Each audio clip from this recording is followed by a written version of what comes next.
Well, good morning, everyone. My name is Catherine McGarry, Mayor of Cambridge and Chair of today's Special Council meeting. While we're all hoping for things to get back to the new normal, we must remain diligent and continue to follow all public health guidelines. I'm happy to announce that one of the region of Waterloo's 2 large public health vaccination clinics, where thousands of community members will be immunized or can be immunized, will be at the Cambridge site at the Rona building at 66 Pine Bush Road, Cambridge. And I do want to take this opportunity to thank the Smart Centres for reaching out to General Hillier to offer this particular site for the citizens of Cambridge.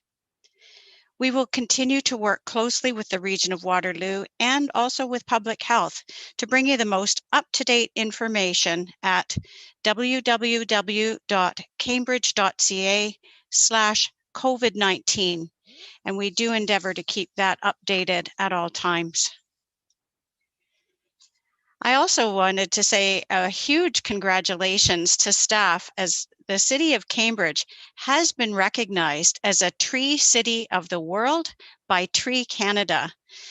This is the Arbor Day Foundation and the United Nations, and we thank them for recognizing the City of Cambridge in its excellence, and they do continue to promote management of the city's urban forest. So I can't say enough that this is a real honor for the City of Cambridge, and thank you to all of our staff for getting us there. Through this new recognition, Cambridge joins 7 Ontario municipalities who recognize the importance of trees in building healthy, resilient and happy cities. And so thanks also goes to city councils, past city councils, and all our staff, and the support of our fine citizens that recognize how important our tree canopy is to the City of Cambridge. With that said, let's get started on today's proceedings. We do have a full agenda today, starting with statutory public meetings under the Ontario Planning Act. At the conclusion of the statutory public meetings, Council will take a recess, and we will reconvene at 5 p.m. this evening for a regular special council meeting to consider other items on the agenda. As a reminder to members of Council and all of our delegations, in the spirit of kindness and procedural rules, I will ask that we maintain decorum at all times throughout our meeting and remind members that using disrespectful language will not be tolerated. I'd also like to remind everyone participating in the meeting today to please mute your ringtones and mute your mics when you're not speaking. I'll now ask our deputy clerk, to complete a roll call of council so that we can confirm everyone's attendance as we are coming to you electronically today. Deputy clerk. I can do that, Mayor McGarry. Councillor Adshade. Okay. Present. Councillor Devine will join the meeting later today. Councillor Mehta. Present. Councillor Hamilton. Present. Councillor Liggett will also join later. Councillor Mann. Present. Councillor Reid. Present. Councillor Wolf. Present. Mayor McGarry. Present. In addition, we're going to take a moment to welcome the staff we have joining us today. And joining us electronically today, we have our City Manager, David Calder, our Deputy City Managers, Hardy Bromberg, Cheryl Zonleiter, Yogesh Shah, and Dave Bush. Our Chief Financial Officer, Cheryl Ayers, our City Solicitor, Lisa Shields, our Director of Engineering, Kevin DeLebeck, our Chief Planner, Elaine Brunshaw, our Director of Communications, Suzanne Hiller. As well, we also have many staff joining us from other divisions, and we thank you all for being with us today. Clerking the meeting today, we have our City Clerk, Danielle Manton, our Deputy City Clerk, Jennifer Shaw, and Briar Allison, Council Committee Services Coordinator. And thanks again today to our Technology Services staff, Greg Alge, who is assisting with logistics for today's meeting. We would like to begin today by acknowledging that the land on which we gather today is the land traditionally used by the Haudenosaunee, Anishinaabe, and Neutral people. We also acknowledge the enduring presence and deep traditional knowledge and philosophies of the indigenous people that we share this land with today. Now we'll move on to items or declarations of pecuniary interest, and a reminder to members of council that if you have made declarations of pecuniary interest at a previous meeting, you will also have to do so for the bylaw related to the same item. So members of council, are there any declarations of pecuniary interest? Seeing none, we'll move forward with our agenda today. Again, as this is a virtual meeting, I will ask that each member of council who wishes to speak to press the raise hand feature on your video call, and the clerk will track our speakers list today and invite you to speak. I'd also like to remind everyone that as a result of physical distancing guidelines being in place, in-person public attendance at special meetings of council is not currently available. However, the procedures for electronic participation during the course of an emergency allows for the public to provide written submissions to the city's clerk's office in advance of the meeting for those items that appear on the agenda, and to also call in via telephone to our virtual meeting. Today, we have two statutory public meetings under the Ontario Planning Act. I will call upon staff in our planning division to provide an introductory presentation at the beginning of each statutory public meeting. After we have heard from staff, we will hear from the applicants for the properties. Afterwards, I will call for our pre-registered delegations and then open the phone lines to any members of our virtual audience who have tuned into our live stream of today's meeting and who wish to participate. Members of our virtual audience wishing to speak to these items today may contact us at 519-740-4680, extension 4799. Again, this number, 519-740-4680, extension 4799, and that number will appear on our screen, and I'll repeat it as I'm doing call outs for people to call in. We have city staff who are on hand to monitor and receive calls to this number during the course of both statutory public meetings today. This number is also available on our city website, our agenda, and again on the live stream of our meeting located at the City of Cambridge YouTube page. Each delegate who participates will be allowed 5 minutes to speak. Please ensure that your remarks relate directly to the item on the agenda you're speaking to. Otherwise, we may ask that you end your remarks. Once you are finished, council may ask questions of you to clarify your remarks, and I will be helping to guide you through that process.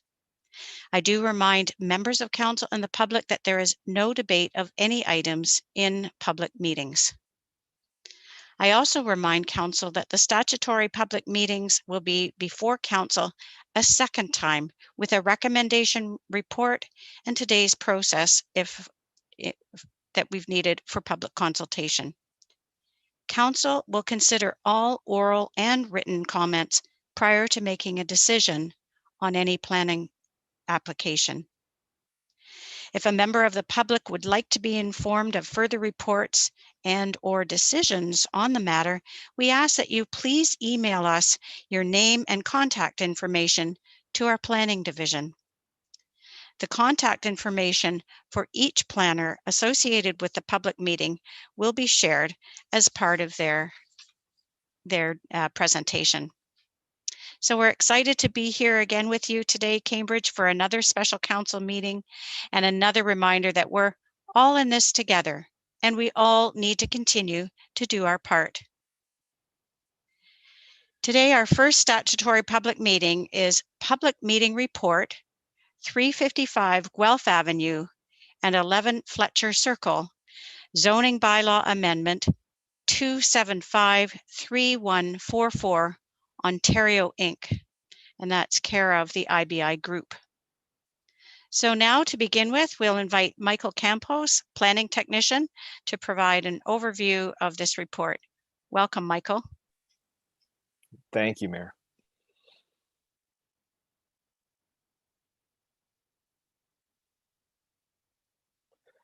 Good morning, Madam Mayor, members of council, senior staff, and members of the public. My name is Michael Campos, and I'm a planning technician with the city. I'm here today to present the zoning bylaw amendment application submitted for 355 Guelph Avenue and 11 Fletcher Circle. Next slide, please. So the purpose of today's meeting is to formally introduce the proposed planning application to council and members of the public. Notice was mailed to assessed owners within 120 meters, as well as provided within the Cambridge Times. Should you have any questions, would like further information regarding the application or future notification, please feel free to contact me at the email provided. Next slide, please. In terms of our timeline, we are currently in the public meeting stage, which is early on in the public process. The next steps will include the review of staff and agency comments, as well as comments received at this meeting to form our recommendation and to prepare a final recommendation report to be presented to council for review and final decision. Next slide, please. The subject lands are situated on the eastern side of Guelph Avenue, south of Hespeler Road, and north of the Hespeler Mill Pond. The property is located in the northeastern corner of the Guelph Avenue and Fletcher Circle intersection and is comprised of two separate parcels. 355 Guelph Avenue is the larger of the two parcels, located on the northern side of the subject lands, while 11 Fletcher Circle is the smaller of the two parcels located on the southern side. An existing single detached home and an accessory shed structure is located on 355 Guelph Avenue and is proposed to be demolished. There are no existing structures on 11 Fletcher Circle. Next slide, please. So the applicant is proposing to construct 9 three-story street-fronting townhouse units. 4 of the townhouse units are proposed to front onto Guelph Avenue, and the remaining 5 units will front onto Fletcher Circle, as is shown on the draft site plan on your screen. The townhouse units will include individual private garages, as well as 1 driveway parking space in front of each unit. To the rear of each residential unit, a second-story deck and a backyard amenity space is also proposed. The proposed tenure of the 9 units is freehold, and affordable housing is not currently proposed as part of this application.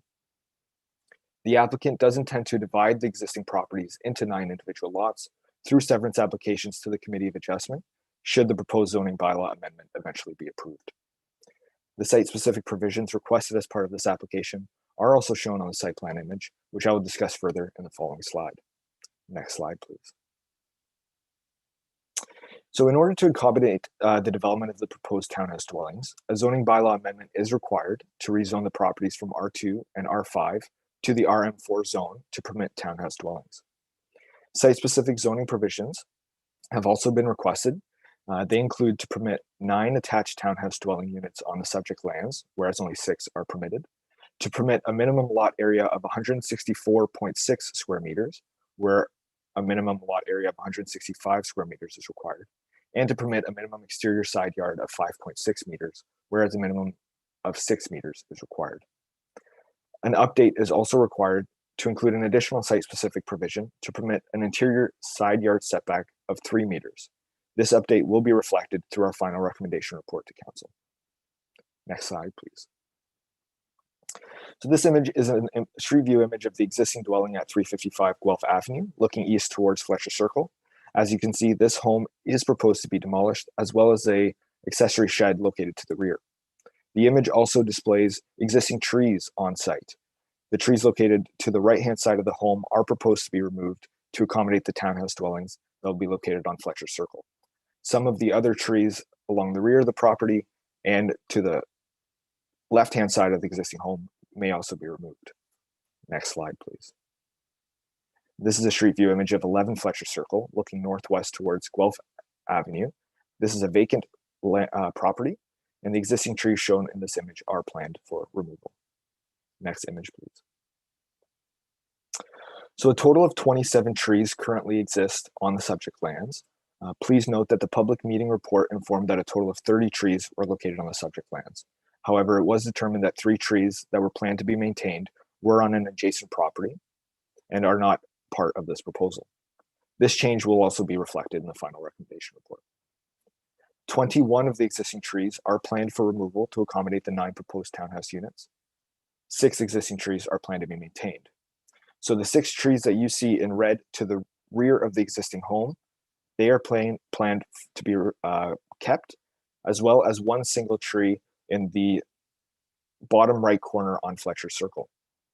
The 3 existing trees in red north of the existing dwelling are on the adjacent property, will be maintained, but are not part of this proposal. The trees in white running along the southern property line of 355 Guelph Avenue, as well as some of the trees to the north of the residence, will be removed to accommodate those dwellings. Should the application eventually be approved, the applicant is proposing the planting of an additional 14 trees on the subject lands. Next slide, please. So this image is an elevation of the proposed street fronting townhome that will front onto Guelph Avenue. As you can see, it's a 3-story townhome. This block of townhomes, particularly on Guelph Avenue, provides 4 units, each with an individual private garage and individual driveway. Next slide, please. This elevation is of the proposed street fronting townhome that will front onto Fletcher Circle. This block of townhomes will have 5 units, again, each with a private individual garage and private driveway. Next slide, please. The following are the considerations that will be taken in preparing a future recommendation report. So in addition to the consistency and conformity to the applicable provincial, regional, and local planning legislation, consideration will be had for compatibility with surrounding existing development, appropriateness of the proposed site-specific zoning requests, the proposed tree management plan, and the removal of existing trees, for the proposed density, and comments received from members of council, public, city staff, and agency circulation. Next slide, please. The staff recommendation is as written on the slide. That report 21017 CD be received, and that application R1420 be referred back to staff for a future recommendation report and staff recommendation. Next slide, please. That is the end of my presentation. I'm happy to take any questions. Thank you. Thank you, Michael. I think we'll hold questions for now, but thank you for providing your information there. We'll keep you on and ask questions after our delegations, if that's okay. Thank you. We'll move forward now and hear from David Galbraith, IBI Group, on behalf of the applicant. So I understand, Dave, that you also have a slideshow presentation today? I do, yes, and it's been forwarded to clerks in advance of this meeting.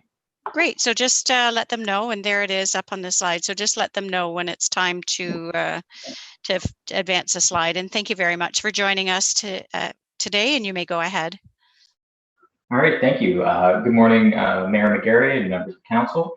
My name is Dave Galbraith. I am the manager of planning at IBI Group in our Waterloo office.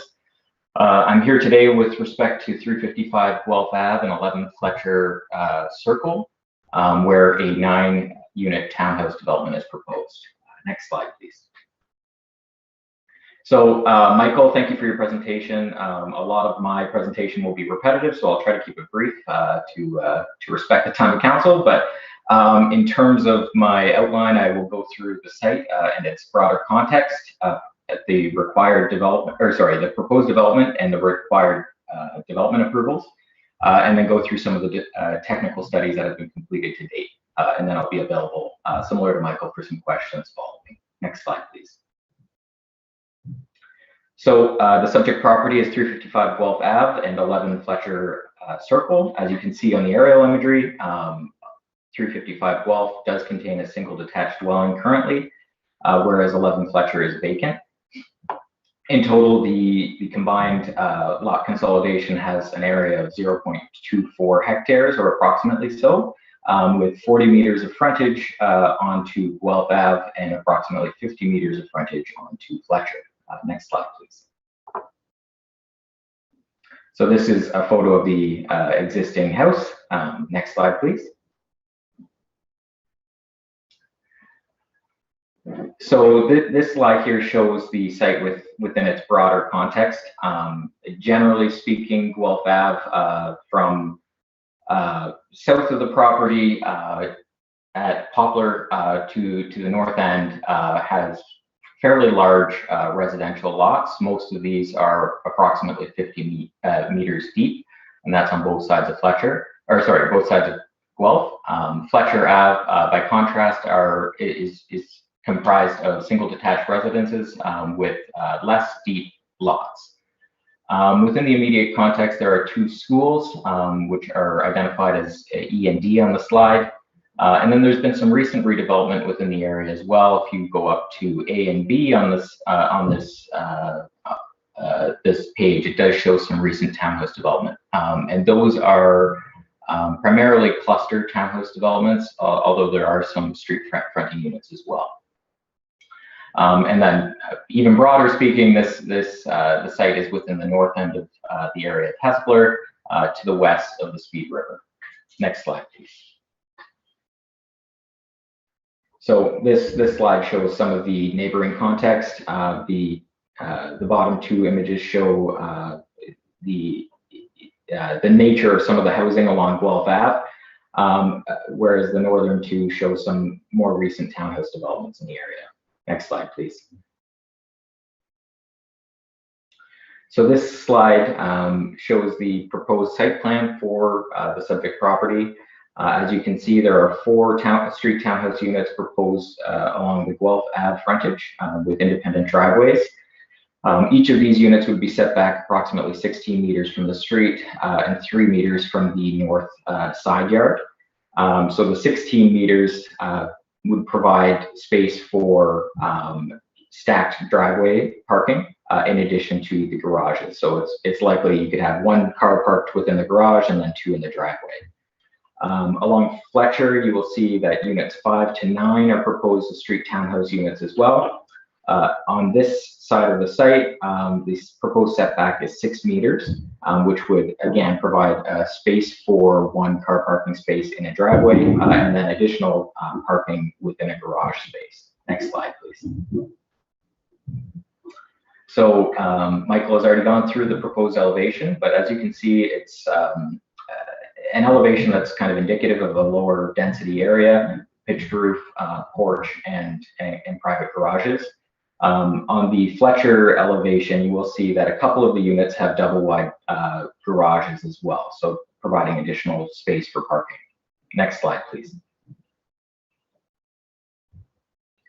So in order to advance the proposed development, a rezoning application has been submitted by my client, which proposes to rezone the property RM4.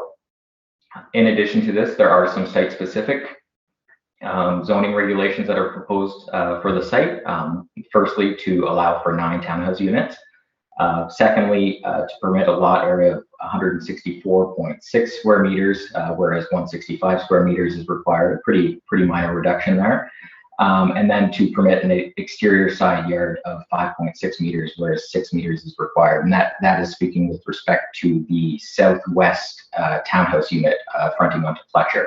And then, as Michael has also noted, through the development review process, if additional variances are required, they would need to be captured within an amended application, which we will address with my client and the city staff, and justification for the same would need to be provided.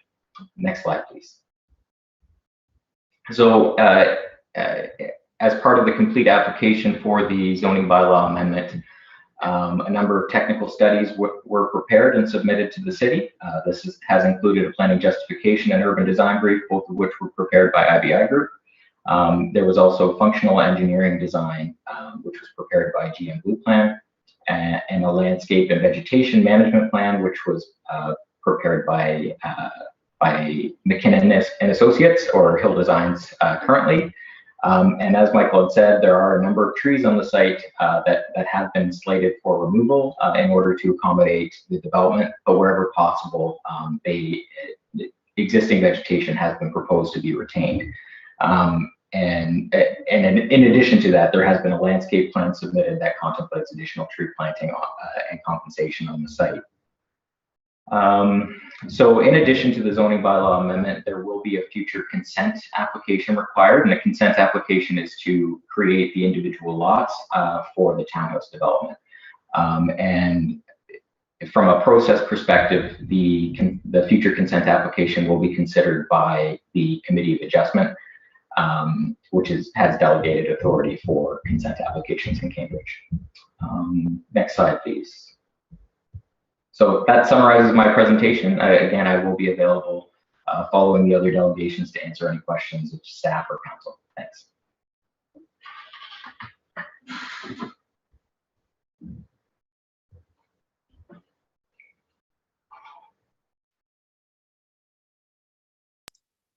Sorry, I lost sight of my buttons there for a couple of minutes to push the hazards of Zoom meetings. Thank you, Dave.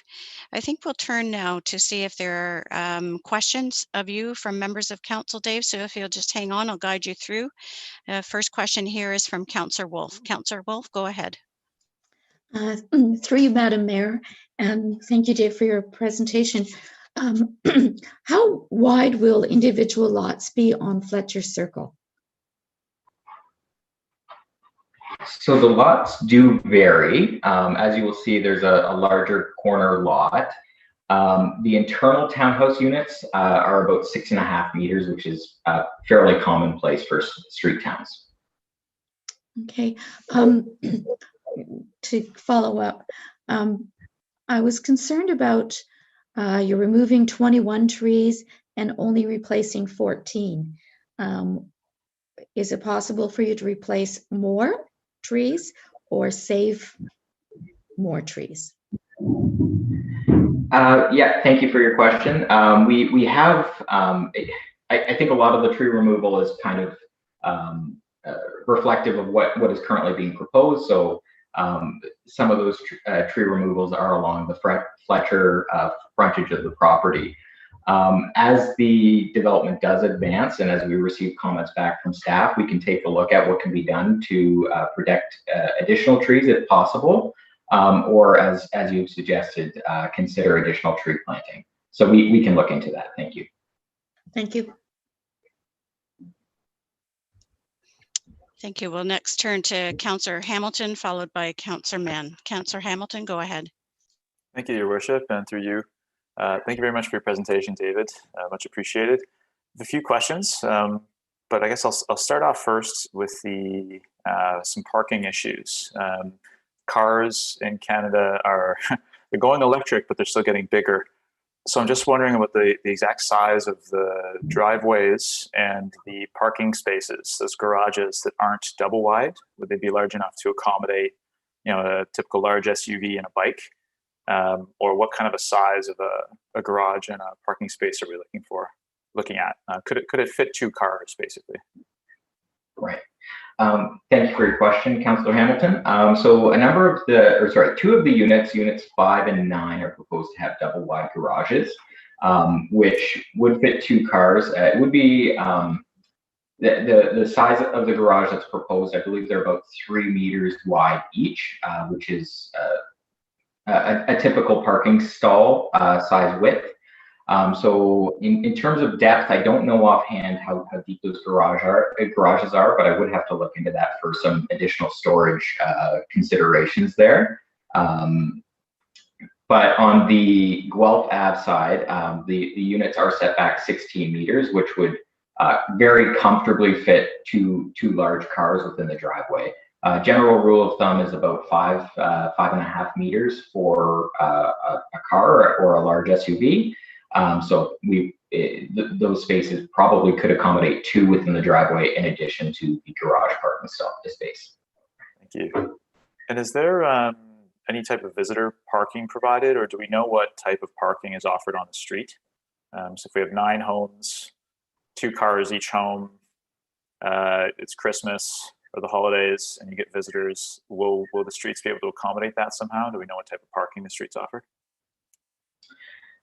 So that might be a better question for Michael, but I believe there is on-street parking permitted on Guelph Ave. Michael, if you want to confirm that, that would be great, as well as on Fletcher Circle. Because this is a street townhouse development, parking is handled in a similar way as a typical single detached residence, right? You would have your private driveway and then your garage, and then overflow for visitors would be handled by within the public right of way. Okay, thank you. And I just have one last question about the height. Would the height of these structures be on average 1 story taller than all the neighboring single detached units, or would it be kind of fitting in with the average of the neighborhood? Thank you again for your question. So again, the built form around here varies. So Guelph Ave has a mix of bungalows and 2-story dwellings, whereas Fletcher Circle is typically 2-story dwellings. So I'd say on average 1 story higher than what's surrounding. Okay, thank you very much, David. Great, thanks. Thank you, Councillor Mann, and will be followed by Councillor Reid. Councillor Mann, go ahead. Thank you, Madam Chair, and through you, David, thank you for your presentation. And most of my questions have been asked by other councillors. The trees are of significance to all of us, and I hope that if more can be saved, more would be saved. And parking is always an issue when we start to add new developments into our community. But the one thing that I will ask is, what, if anything, will you do as far as affordable housing is concerned? I know that no affordable housing is going to be offered at this location. Is there going to be a contribution made in relation to our affordable housing fund to compensate for that? Or what ideas or alternatives would you come up with? I will have to take that back to my client. I know at this time, no affordable housing is proposed as part of this development. It is a more affordable housing type than a lot of the housing within the area. But I will have to take that question back to my client and see what they can do on this. Thank you, David. Affordable housing is a real priority for us in Cambridge, as it is for any community. So I appreciate that. Thank you. Thank you. Thank you. Councillor Reid, you're next. Councillor Reid. Thank you, Your Worship. Yes, I have questions around the height of the buildings and wondering, since they're going to be 3 stories high, is it possible that you could build a different type of townhouse that would be only 2 stories high? Thank you for your question. This is the type of townhouse that has been contemplated right now. But I will again take that back to my client and see if they would entertain different housing types here. There are great examples of 2-story and 3-story townhouses, so I will bring that back and see what they'll consider. And I'm wondering, and because I don't really know nor understand how these are put together, if the 3 stories are there because they are narrower, or perhaps than a 2-story, and maybe we could only have 7, say, instead of 9 townhouses if we were to go 2-story. Would that be a reason? Thank you again for your question. I will take that back to my client to see what they can do here if they've considered different housing types. I think the height of the townhouses as it's currently proposed is really just reflective of, because they're a bit narrower, having to have the garage parking space on the ground floor, right? So trying to provide some additional parking on the site, which drives the height of the buildings up a little bit. Having said that, in a lot of low-rise residential zones throughout the region, heights of 10.5 meters or 11 meters are frequently permitted within a low-rise residential zone. So you could see a 3-story single detached house as well, for comparative purposes. So, but yes, I will take that back. Okay, thank you. Thank you. No other hands are raised, so I've just got a couple of my own questions and comments.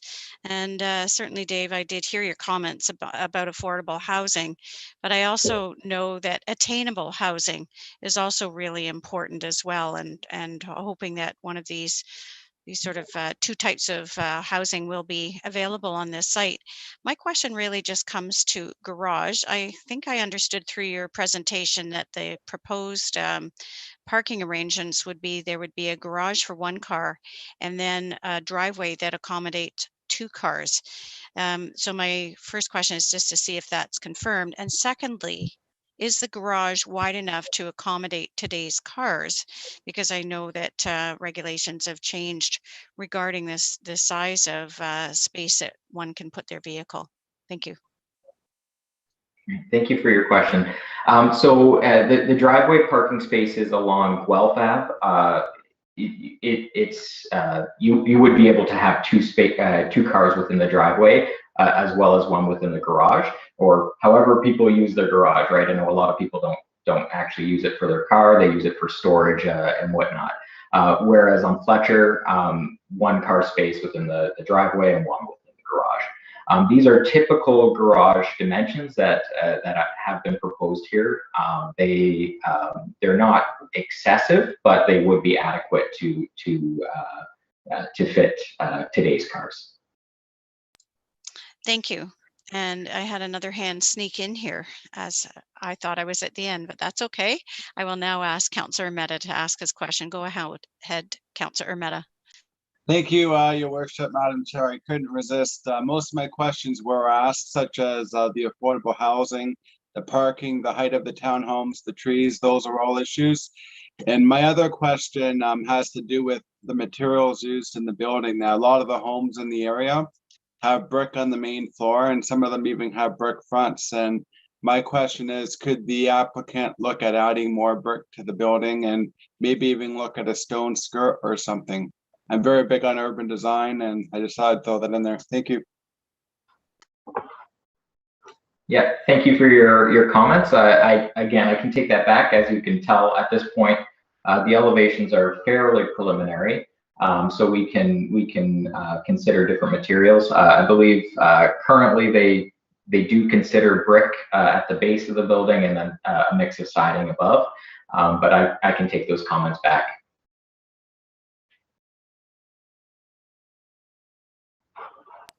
Okay, I think that's all further questions answered.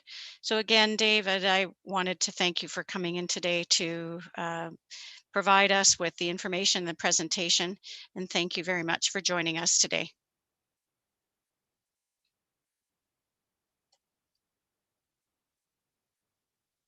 Now we'll move on now to our pre-registered delegations, and we have 6 pre-registered delegations for this public meeting. And the first is Craig Oliver. So we'll take a moment to get Craig on the line. And I'll ask for our patience while we make those arrangements to have Craig join the meeting.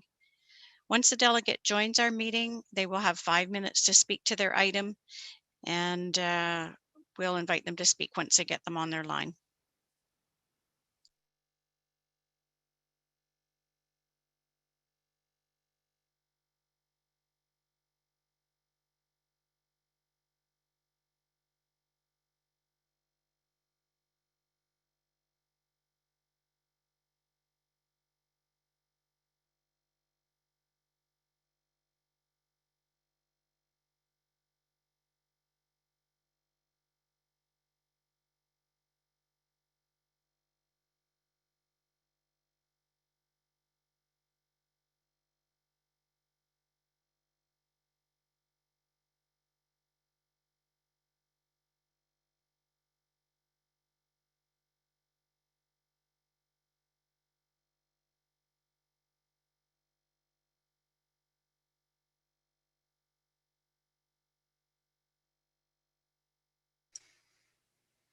We're just having difficulty reaching Craig, so we're just going to continue with another number we have. Thank you. This is often when I think I might hum some musical interlude, but I won't subject you to that as we wait patiently. Okay, Craig's with us. I'm just going to admit him.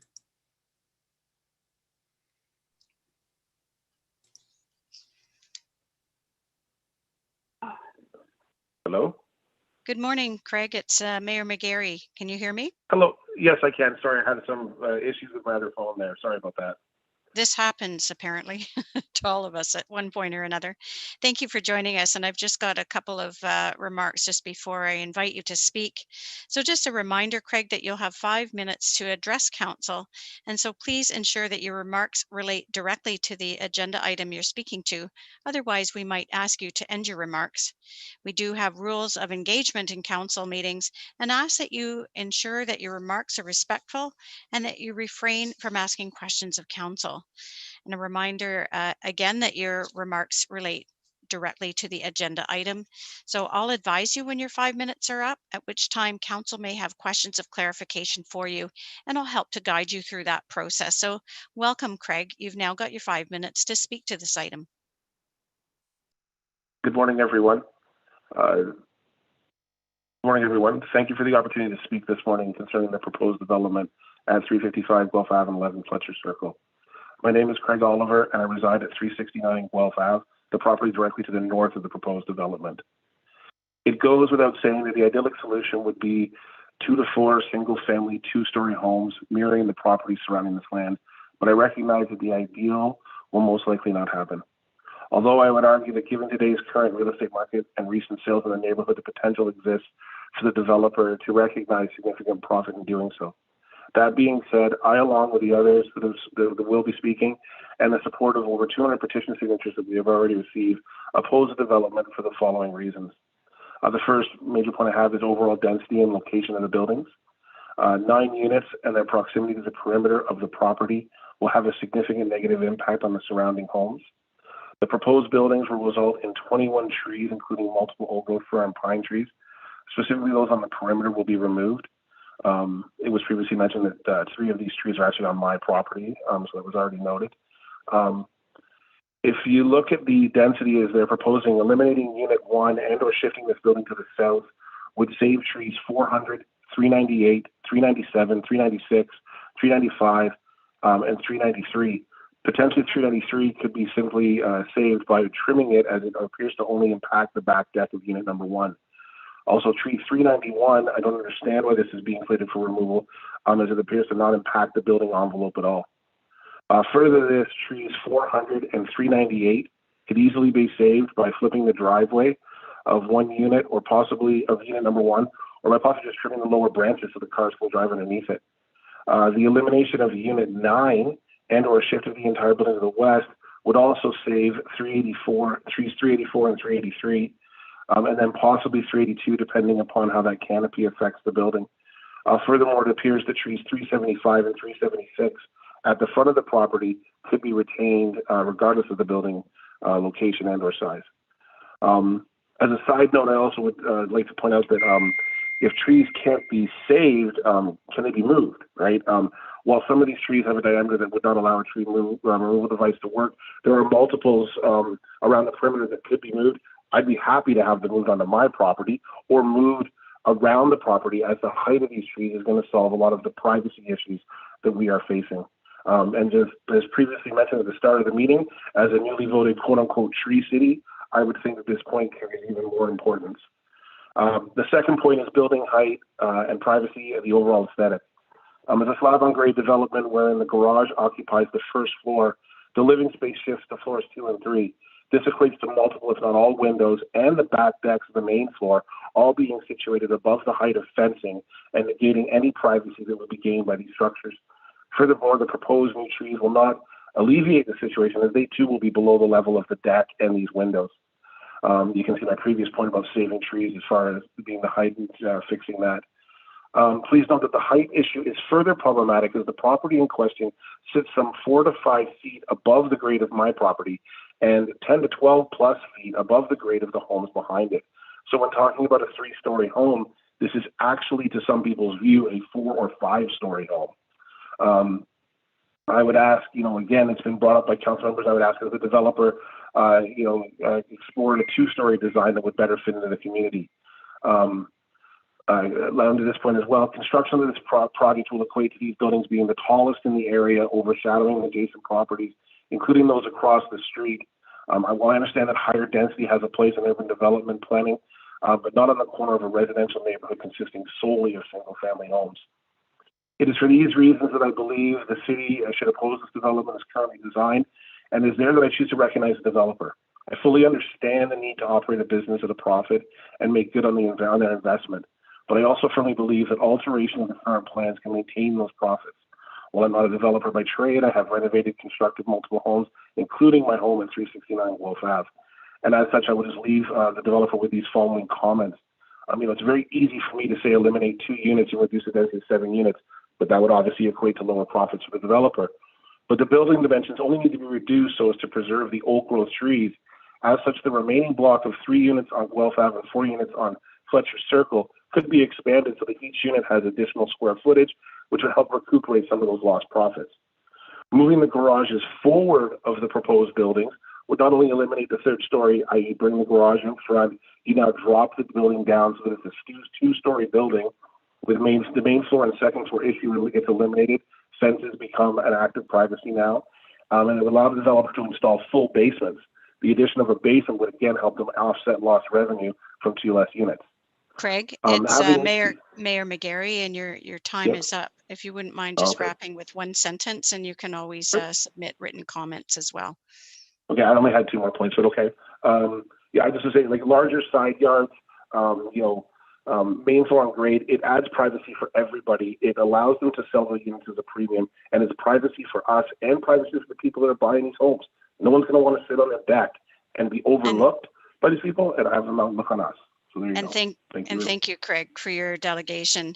So if you'll just stay on the line here, I'm just going to turn to members of council to see if they have questions of clarity for you. Okay.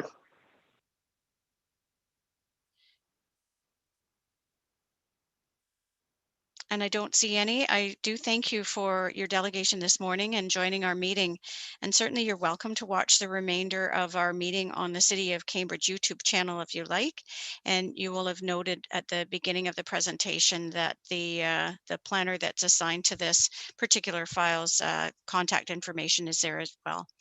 Thank you very much for joining us today. Thank you.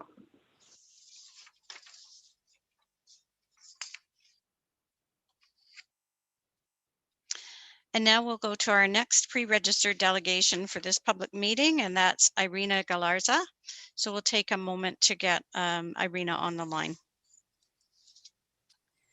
And Irina's with us. I'm just going to admit her. Thank you.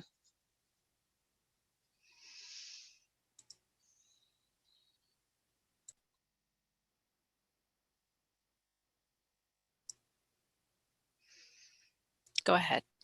Thank you. Irina, it's Mayor Catherine Aguirre. Can you hear me? Yes, I can, Mayor Aguirre. Great. Thank you. If you'll just sit tight for a moment, just while I've got a couple of remarks before we get going here. And just a reminder, Irina, that you will have 5 minutes to address council. So please ensure that your remarks relate directly to the agenda item you're speaking to. Otherwise, we might ask that you end your remarks. And we do have rules of engagement in council meetings. So we ask that you ensure that your remarks remain respectful and that you refrain from asking questions of council. So I'll let you know, Irina, when your 5 minutes are up, at which time council may have questions for you, and I'll guide you through that process. So welcome and thank you for joining us, and you've now got your 5 minutes to speak to us. Good. Irina, do you have the YouTube channel on in the background? Yes, I do. There's a 20 to 30 second delay, so I'm going to ask that you turn that down or off. Okay. And then you now have your 5 minutes. You may begin. Thank you. Good morning, Mayor McGarry, councillors, Mr. Campos, IBI representatives, and fellow delegates of Fletcher Circle and Guelph Avenue. My name is Irina Gallarza, and I live at 192 Fletcher Circle in a home that will be directly affected by the new development. My questions that I currently have are, is there a grading plan available? Is there a site servicing plan available? How is the grade difference on Fletcher Circle being accommodated for? How is drainage being designed? Is all drainage being self-contained on their property? Are there any easements being proposed? What is the height of this home and unit in relation to my house in terms of privacy concerns, as previously stated by Craig Oliver? And as well, have there been any shadow studies done over a 12-month period that would affect possibility of loss of sunlight into my home and the homes beside me as well? Are there any retaining walls being proposed? Are there any catch basins being proposed? Will downspouts be directly connected to storm sewer systems? And as well, there currently is no parking available on Guelph Avenue. Currently within Fletcher Circle, there is only parking available on the uphill where the proposed development will be, where parking spaces, their driveways will be of those new homes. There is as well only parking available by the post office box and around the inner circle.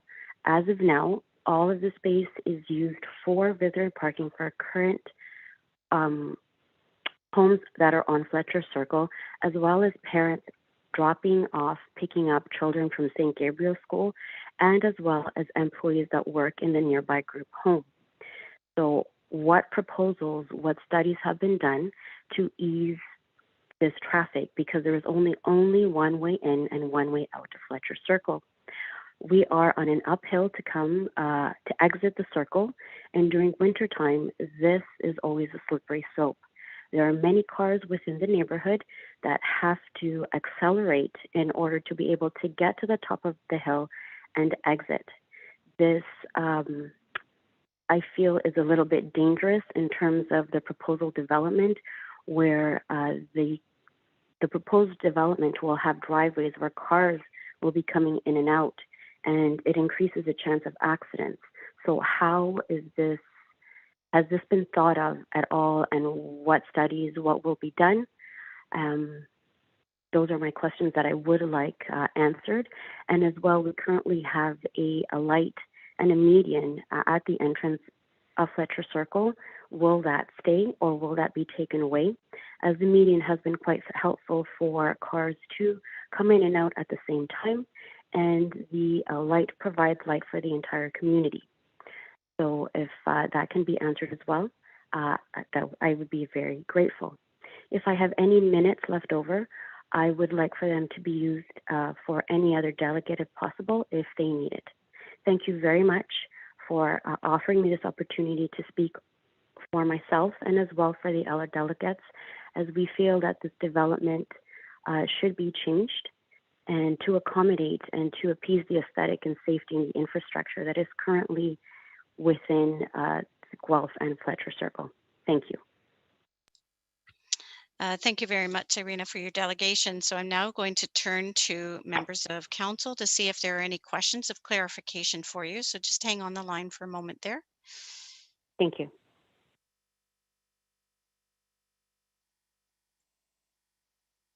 And I don't see any coming forward. So thank you again for participating in our meeting today and for your delegation. And you're welcome to watch the remainder of our meeting on the City of Cambridge YouTube channel, as I think you already have it turned on. So thank you very much for joining us today.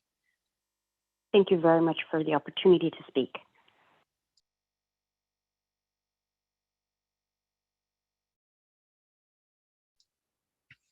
Our third pre-registered delegation for this public meeting A is Jillian Hearns. So we'll take a moment to get Jillian on the line.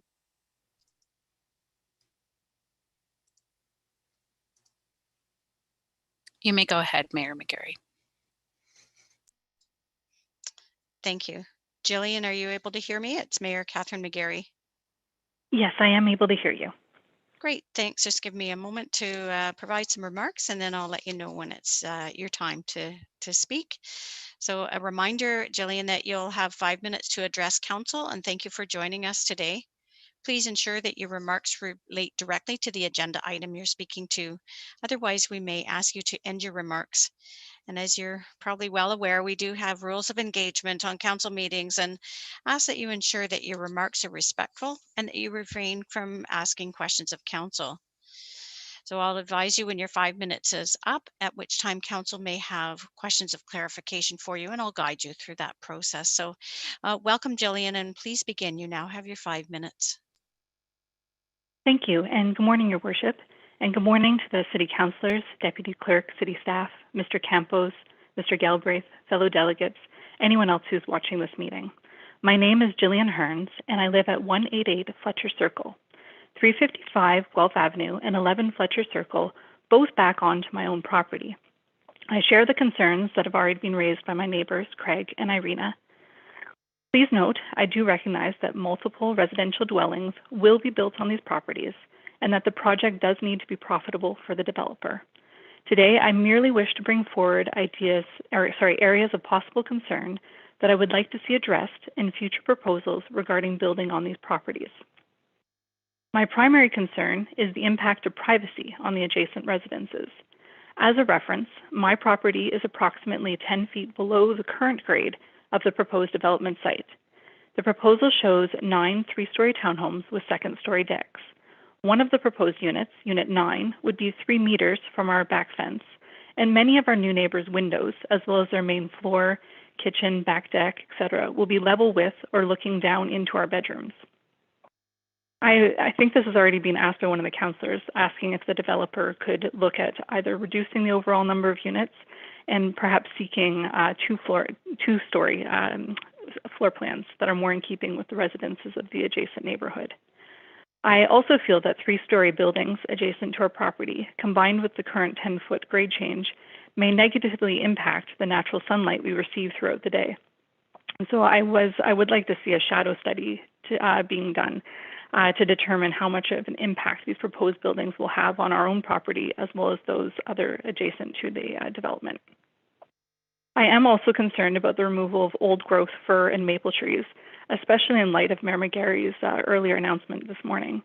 The tree management plan does show only 9 trees being retained, and none of the trees that I enjoy from my backyard would be on that list of ones being retained. So I was hoping, and this has already been brought forward, that maybe if either the number of units is reduced or the changes could be made to how the houses are configured, could more of those old growth trees be retained.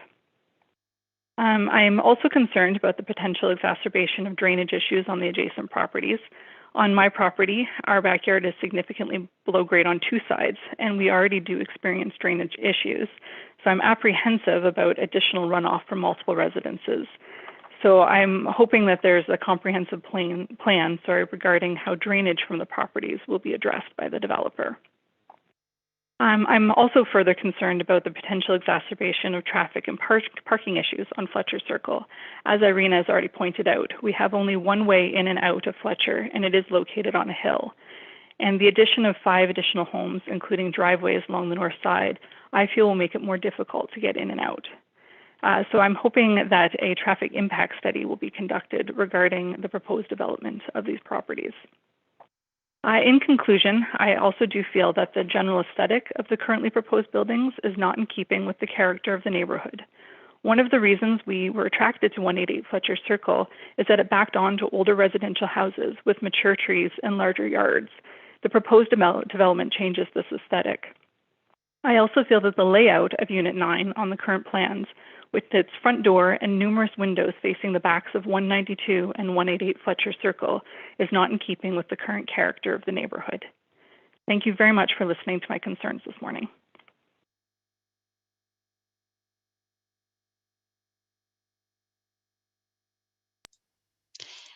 Thank you very much. And I'm just going to turn to members of council now to see if there's any questions for you.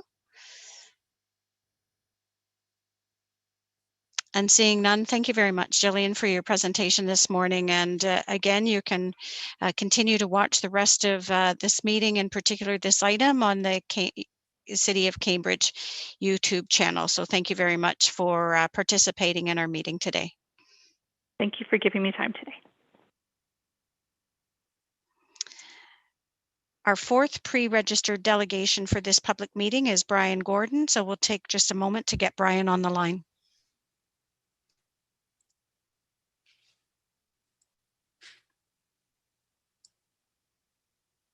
Okay, Mayor McGarry, Brian's with us.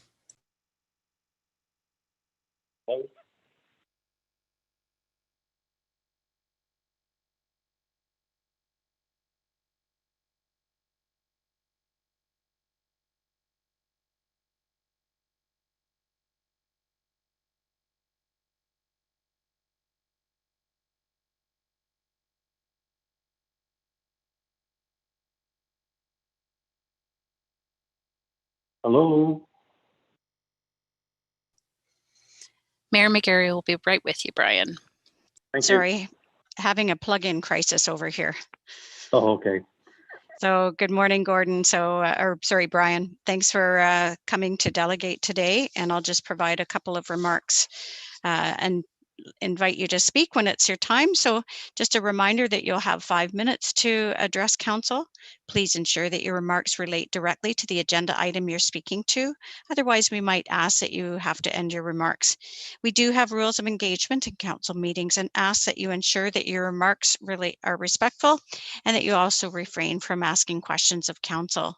So I'll advise you when your 5 minutes is up, at which time council may have questions of clarification for you. So welcome and please go ahead. Thank you very much, Madam Mayor, to members of council and staff.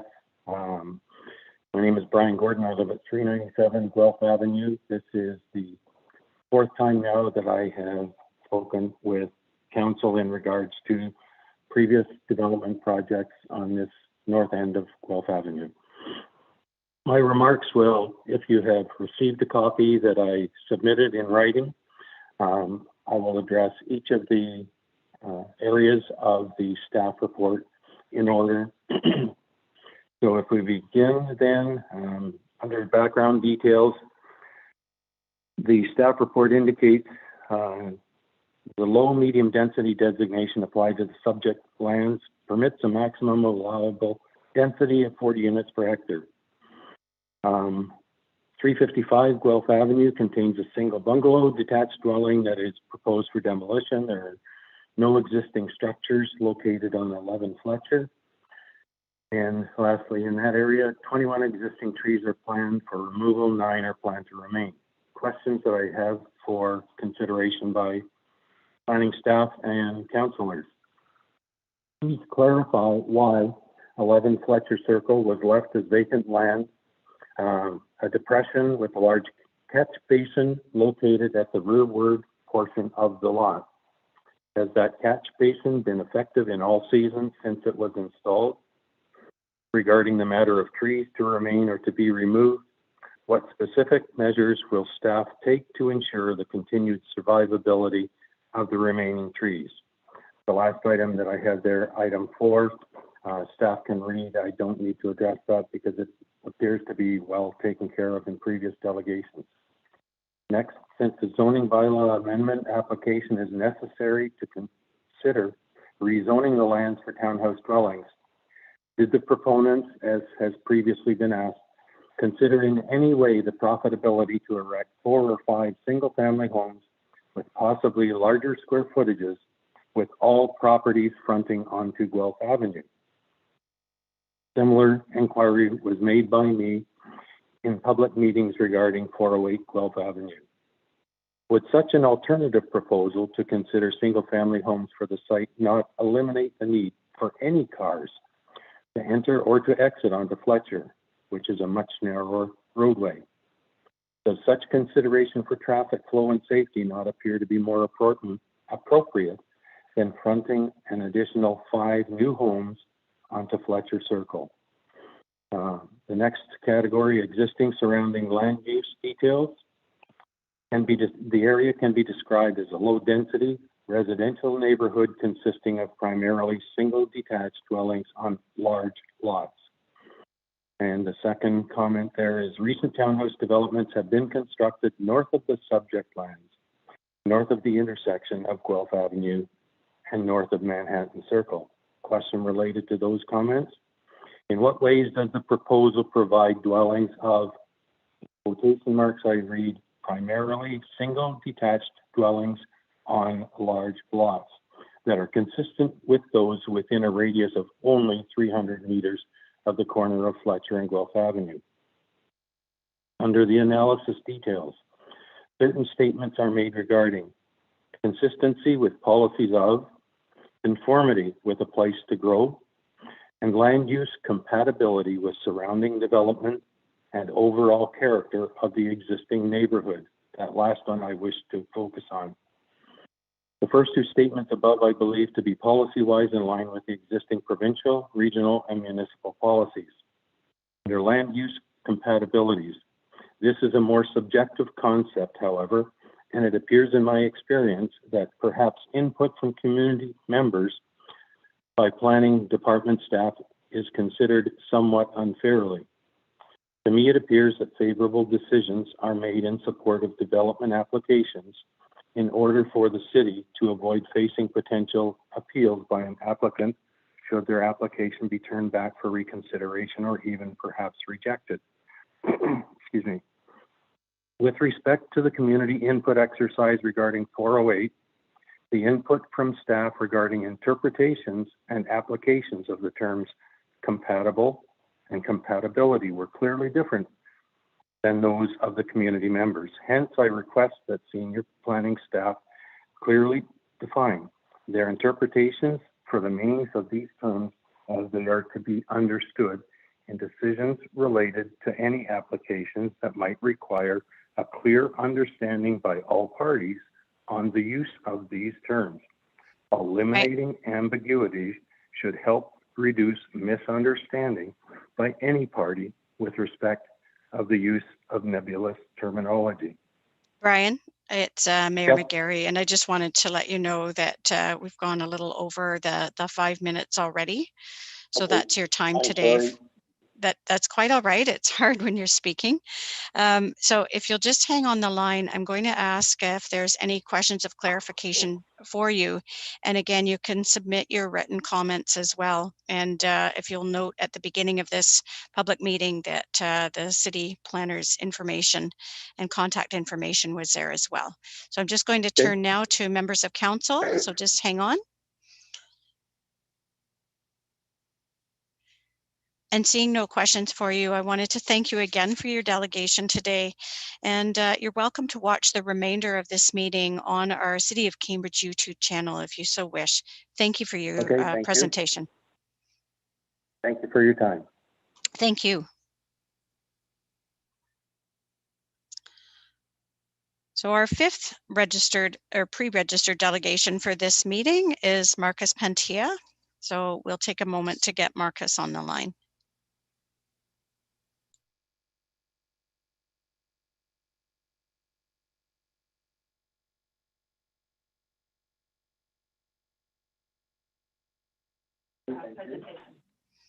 Marcus, are you there? It's Mayor Catherine McGarry. Yes. Great, thank you. If you'll just hang on for a moment, I'll just got a couple of remarks and then I'll let you know when you can begin. So thank you for joining our presentation today, and you've got 5 minutes to address council. So please ensure that your remarks relate directly to the agenda item you're speaking to today. Otherwise, we might ask you to end your remarks. And as you probably no doubt heard, we do have council rules of engagement in council meetings, and we ask that your remarks remain respectful and that you refrain from asking questions of council members. And again, once your 5 minutes are up, I'll just turn to members of council to see if they've got any questions of clarification for you, and I'll help to guide you through that process. So welcome, Marcus, for joining us, and you may begin. Thank you. Good morning. My name is Marcus Pantea, and I live at 12 Fletcher Circle.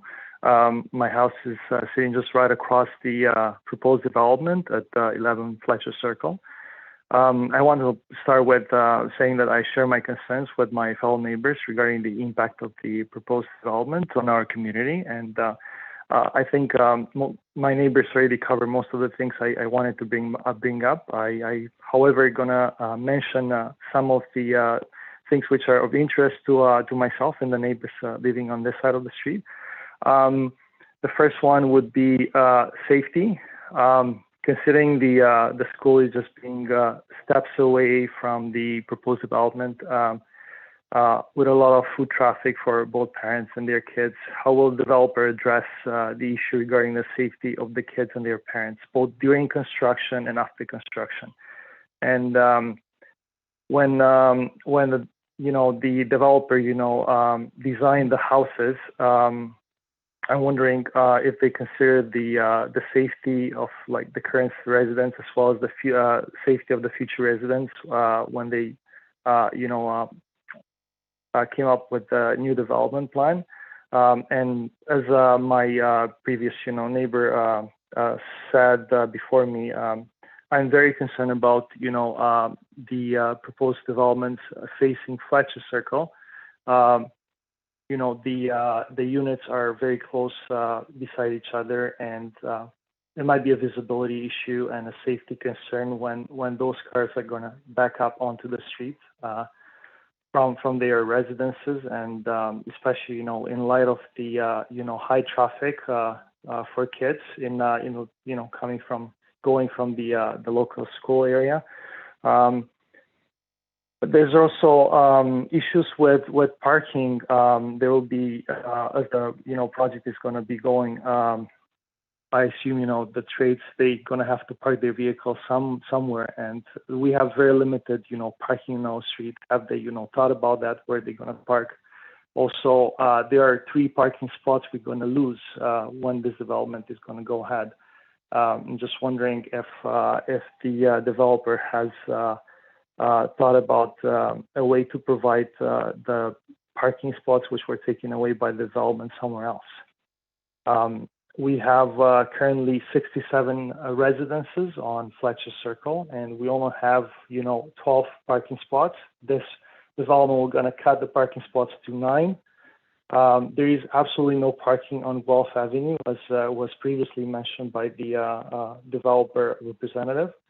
So I'm concerned about the parking issue too. Also, another area of concern is the environment. Cutting down all those trees, it's going to be irreplaceable damage to the local environment. I'm just wondering if the developer made any environmental assessment of the impact of removing those trees, and how would they make up for the environmental damage caused by the removal of these trees. I know they're planning to replant some trees, but these existing trees they're going to remove, they're very high, they're very old, and the new trees which are going to be planted, are they going to be able to, how much they're going to be taking out the pollution from the air? I would like, this is basically the main things I want to bring up, along with the other issues like with privacy, height of the buildings, the draining issue. And I'm also concerned about the bylaws. Like, I'm just feeling, with each development, every developer, it's asking, more and more the city council to give when it comes to bylaws. And this alteration, I feel like they're pushing it too much, and we're going to get to a point when it just, there will be no point to have any of these bylaws. This is all I wanted to say for today. Thank you very much for giving me the opportunity to speak. And if there is any time left over, I would just send my time to Brian Gordon. Thank you, Marcus, but you are right on time there. So thank you very much for your delegation. So if you'll just hang on here, I'll just see if there's any questions from members of council for clarification for your remarks. Yes, there will be no point to have any of this bylaws. And if you wouldn't mind turning down your computer in the background, that's helpful. Thank you. There is about a 25 to 30-second delay between what's being said and the YouTube channel. Oh, I see we have a question from Councillor Adshade. Go ahead, Councillor Adshade. Thank you, Your Worship. Just wondering, thanks, Marcus, for your presentation. Just wondering, you said there's 12 parking spots on Fletcher Circle. That'll be down to 9. How many homes are on Fletcher Circle? 67. 7 individual residences. Oh, okay. Single. Oh, okay. Yeah. Oh, okay. Thank you. Okay. No problem. Thank you. Marcus, I see no further questions from council. I wanted to thank you again for your delegation today and for joining us on our meeting. And you can now turn on your YouTube channel and watch the remainder if you would so wish. Thank you very much. Okay, thank you very much.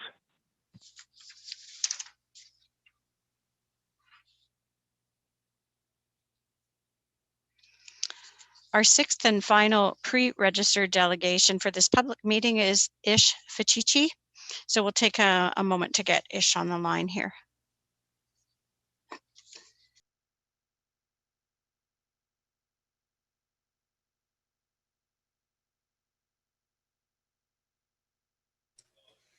Okay, I'll bring the next delegate in.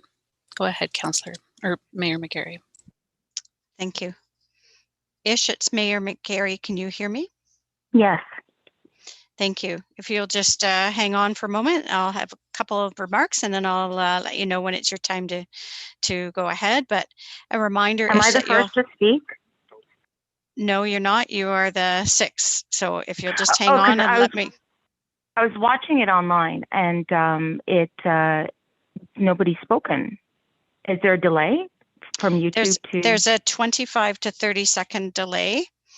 So if you'd like to still go ahead with your delegation, I do need to provide a couple of remarks first.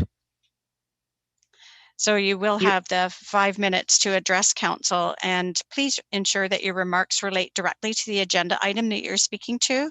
Otherwise, we may ask that you end your remarks. And we do have rules of engagement in council meetings and ask that you ensure that your remarks are respectful and that you refrain from asking questions from council. So I'll advise you when your 5 minutes is up, at which time council may have questions for you. And just before I forget, because I may by the end of your remarks, these meetings are recorded, so you'll be able to go back and watch anything that you've missed on the YouTube channel. Fabulous. Thank you. Here's your 5 minutes. Go ahead. Thank you for joining us. Hi there. My name is Ish Fasisi, and I live at 364 Guelph Avenue. And my comments regarding the proposed development are as follows. There is an allowable density of 40 units per hectare for this proposed development site. The 9 units requested by the developer would be within this allowable density. However, the issue is the rezoning. To rezone the property from R2 and R5, which is single detached residential, to RM4, which is multiple residential, allows for only 6 attached units. The application is asking for 9 units. There's a conflict between the allowable density, which permits for 9 units for the addresses in question, versus the zoning of RM4, which allows for 6 attached units. Thus, this application requests to rezone in favor of allowable density. This rezoning would solely be for the benefit of the investor and not the residents of the community. Once the investor makes his money, they will be gone. It will be the residents left with the unsightly freehold townhouse development that, in my opinion, would not respect the scale, character, and context of its surrounding established neighborhood that it promised to respect. Google tells me that the primary purpose of zoning is to segregate uses that are thought to be incompatible. In practice, zoning is also used to prevent new development from interfering with existing uses and/or to preserve the character of the community. The proposed development will be 3 stories in height, where all surrounding buildings will be 1 or 2 stories in height. The proposed development will have 9 driveways immediately adjacent to each other with almost no front lawns, where the surrounding low-density neighborhood will have 1 driveway per lot surrounded by much green, grassy space and trees. The proposed development and its paved 9 side-by-side driveways wrapped from Guelph Avenue to Fletcher Circle will replace the green grass space and will also replace 21 trees currently on the site, turning this corner from green to paved with a monolith of a building. Regarding the build-up area of the regional official plan, the proposed development does not conform to the general policies of the regional official plan. It does not respect the scale, the character, the context of the surrounding established neighborhood. Instead of incorporating a high quality public open space, it in fact is removing almost all open space on the proposed parcels of land and replacing it with a monolith of a building and 9 paved driveways immediately adjacent to each other with no green lawns. It is not maintaining or enhancing or restoring the natural environment. In fact, with the removal of 21 trees and most of the grass, this proposed development is in fact significantly reducing the natural environment. The regional official plan requires for an appropriate transition of low to medium residential density within the subject neighborhood. This block will not be surrounded by an appropriate transition, which could be achieved with plenty of grassy surround or front lawns reflecting the current neighborhood. It will in fact abruptly transition from the neighboring green spaces to almost a solid paved surface and building surface with no front lawns. In my opinion, the proposed development does not at all satisfy the residential infilling criteria of the official plan and does not at all represent the context appropriate infilling intensification compatible with the existing residential uses of the proximity of the subject lands. Now, regarding urban design, the proposed development does not conform to the urban design objectives of the official plan, which is to, number one, create an attractive environment. Turning green space into a monolith of a building with paved drive with minimal grasses is not at all attractive. Number two, to the urban design. It's Mayor McGarry, and you're actually out of time. So what I might just ask you to do is to take your written comments and continue to submit them. Can I just do my conclusion? You can do a minute, just a sentence conclusion. Go ahead. Okay. So in conclusion, I would like to propose the only way this development become compliant with the city of official plan is to abide by the current zoning limitations of 6 attached units versus the density plan, which would permit for 9 units. Additionally, it would propose to reduce the building height to 2 stories by incorporating a basement option. Please work to protect our green spaces and ensure that this development seamlessly fits within our community by abiding by the current zoning of 6 attached units. Thank you. And thank you very much. And thank you for participating. And again, to anybody listening, they can still submit some written comments. But if you'll just hang on, I'll just see if there's any questions of clarification that members of council might want to ask you. Okay.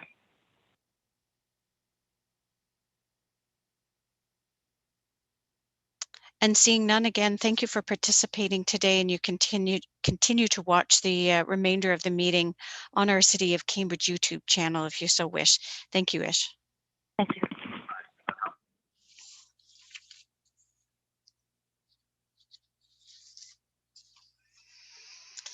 Well, thank you. That ends our pre-registered delegations for today. And so we'll now open the floor and call for any additional members of the public who would like to call in and speak to Statutory Public Meeting Report 355 Guelph Avenue and 11 Fletcher Circle, Zoning Bylaw Amendment 2753144, Ontario Inc., care of IBI Group. So individuals wishing to speak can contact us at 519-740-4680, extension 4799. So I'll ask for your patience while we await callers. So I'm going to just turn my mic off and we'll have a 2-minute call out.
Welcome back. Just so that you're aware, we've not received any request to speak to this item during our first short break. So we will now move to a longer break to give anyone watching the opportunity to call in and speak to public meeting A. Again, I remind individuals that may want to call in that the number to contact is 519-740-4680, extension 4799, and that'll be posted. So we will meet back here in 5 minutes time to hear if any delegations have called in. So again, we'll turn off our camera and our mic for 5 minutes.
Welcome back, everyone.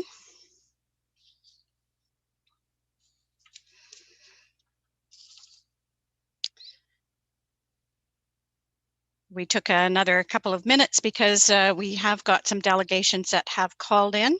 So we've received a list of 3 delegates requesting to speak to this public meeting during this short break. So I'll ask for your patience as we contact each delegate. So the first one that has called in is Kenny DeJong.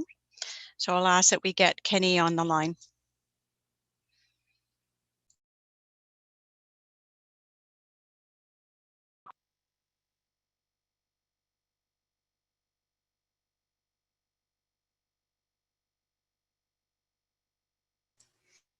Okay, Mayor McGarry, Kenny's on the line. Great. Thank you. Kenny, can you hear me? It's Mayor Catherine McGarry. Great. Thank you for calling in.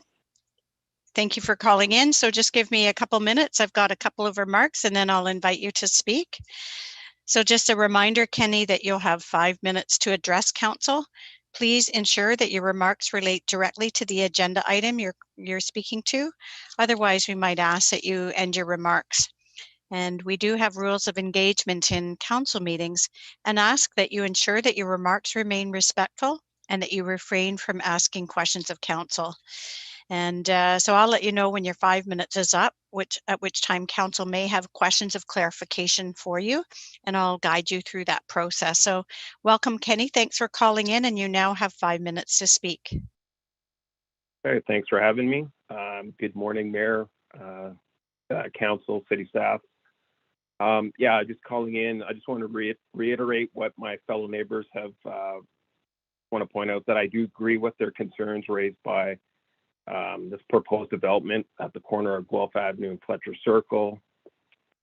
Just to reiterate some of the points, yes, the trees, that would be, you want to maintain that as much as possible. So if it is a concession by the developer, if they can possibly limit construction built, from 9 units to 7, and we can maintain and save as many trees as possible, that'd be fantastic.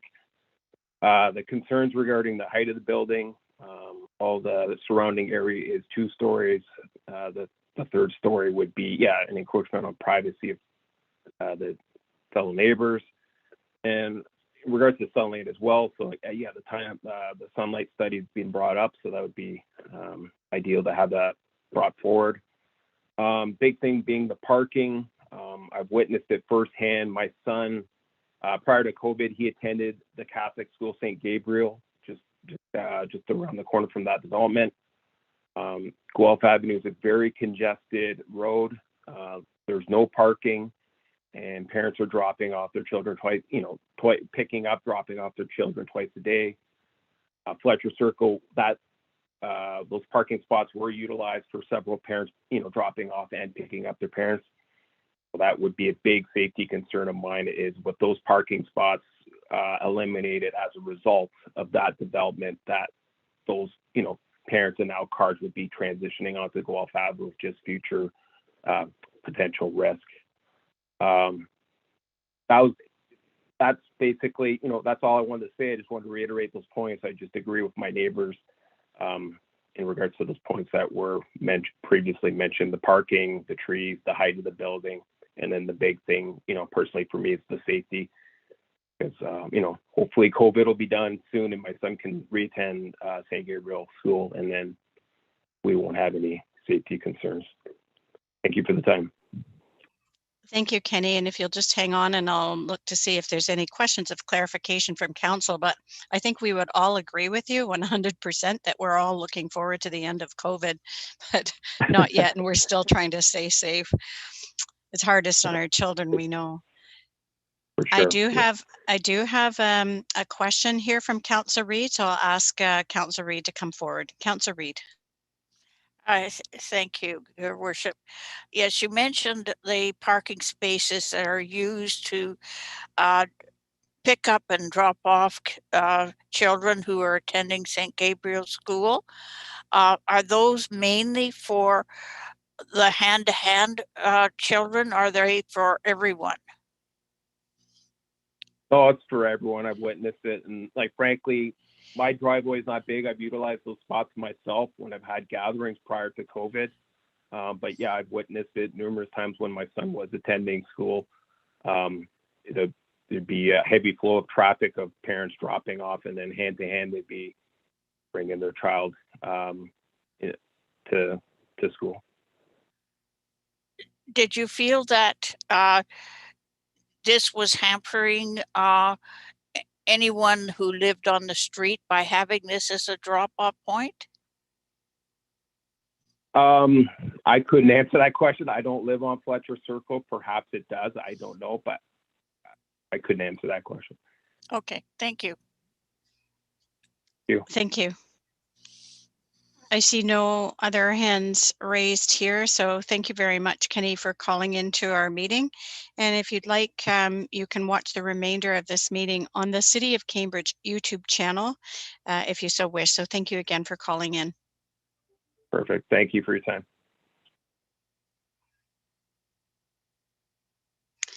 Thank you. We've had two others call in, and we are taking them in order of their calling in.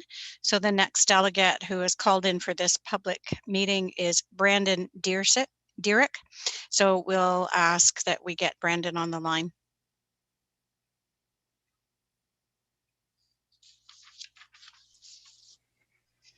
Go ahead, Mayor McGarry. Thank you. Brandon, can you hear me? It's Catherine McGarry.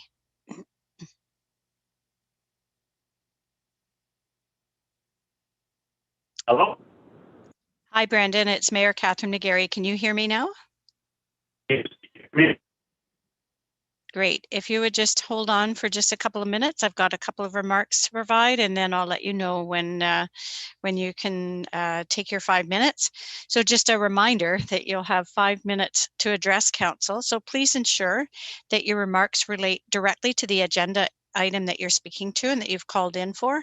Otherwise, we might ask you to end your remarks. And just to let you know too, that we do have rules of engagement in council meetings. We ask that you ensure that your remarks are respectful and that you refrain from asking questions of council. So again, I'll let you know when your 5 minutes is up and at which time council members may have questions of clarity for you, and I'll help to guide you through that. So welcome, Brandon. You may begin. Hi, thanks. I appreciate you guys listening. So I've been listening in. I'm living at 380 Guelph Ave right now. I just wanted to reiterate, it's I guess more of a comment than anything. All the points that have been brought up already, I've had issue with as well. I just wanted to reiterate the fact that it wasn't just these delegates speaking. They were speaking on behalf of basically the entire neighborhood who is against the proposed dwelling that they want to put up. I lived on Fletcher Circle for 10, 11 years, and I know all the people on that street. So I just wanted to call in and put in my support for them as well, because I know the way the building is proposed right now will definitely affect everybody surrounding that property. So yeah, I just wanted to call in and comment on that there's just a strong community building of people around there that feel the same way. And I just wanted to call in for my support for them as well, that I'm against what they have proposed, and hopefully that they can make some changes which will adhere to what the block and what our neighborhood looks like. So that was all I was calling today. Thank you, Brandon. I'll just look to members of council to see if they have any questions of clarity for you. Yeah.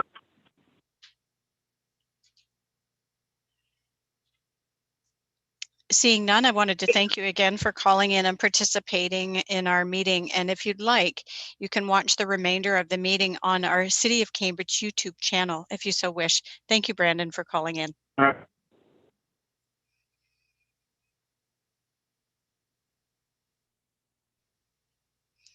Thank you. And the last person that was calling in the last break was Sam Garrawell. So we'll ask for our staff to try and get Sam on the line so he can join our meeting.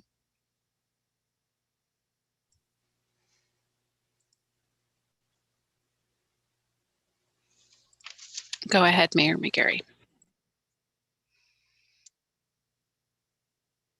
Thank you. Sam, can you hear me? It's Mayor Catherine McGarry. Hi, yes, I can. Great, thanks, Sam. I've just got a couple of remarks to provide, and then I'll let you know when you can speak. So thank you for joining us today to delegate and calling in. So a reminder that you'll have 5 minutes to address and give some remarks, and they need to be related directly to the agenda item that you're calling in about. Otherwise, we might ask you to end your remarks. And also, we do have rules of engagement in council meetings and ask that you ensure that your remarks remain respectful and that you refrain from asking questions of council.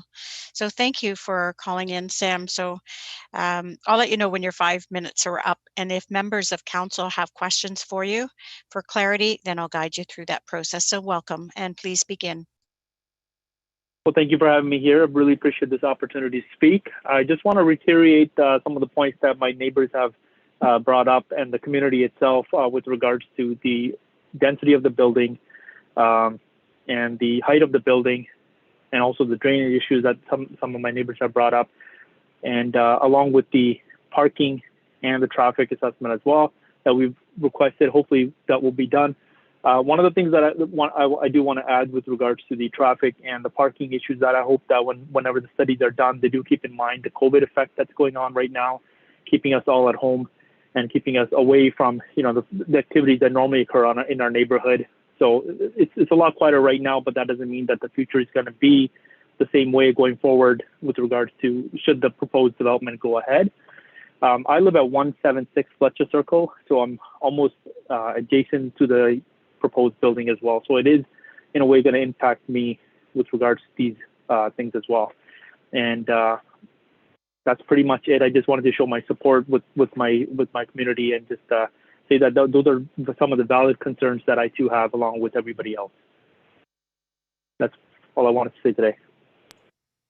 Thank you, Sam. And again, thank you for calling in. I'm just going to turn to members of council now to see if they want to ask you any questions of clarity.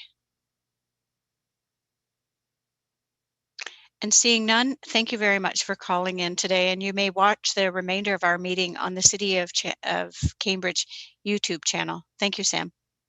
Perfect. Thank you so much.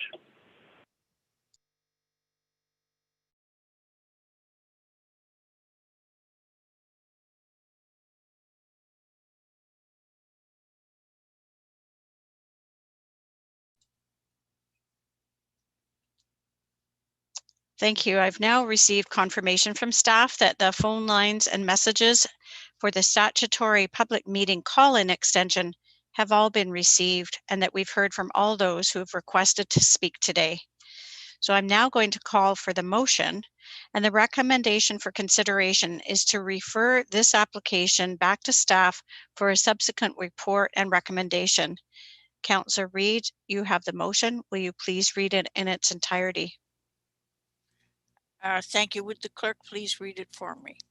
Yes, and I might just note that we'll need somebody to second this. So I'll have clerk read it and then I'll get a seconder. Oh, it looks like Councillor Wolf. Go ahead. Moved by Councillor Reid, seconded by Councillor Wolf. Recommendation that report 21-017 CD Public Meeting Report 355 Guelph Avenue and 11 Fletcher Circle Zoning Bylaw Amendment 2753144 Ontario Inc. care of IBI Group be received, and that the application R1420 for 355 Guelph Ave and 11 Fletcher Circle be referred back to staff for a subsequent report and staff recommendation. Thank you, Councillor Reid and Madam Clerk. And now we'll move to see if members of council have questions for staff. So at this point, we're looking for any questions from council to our staff.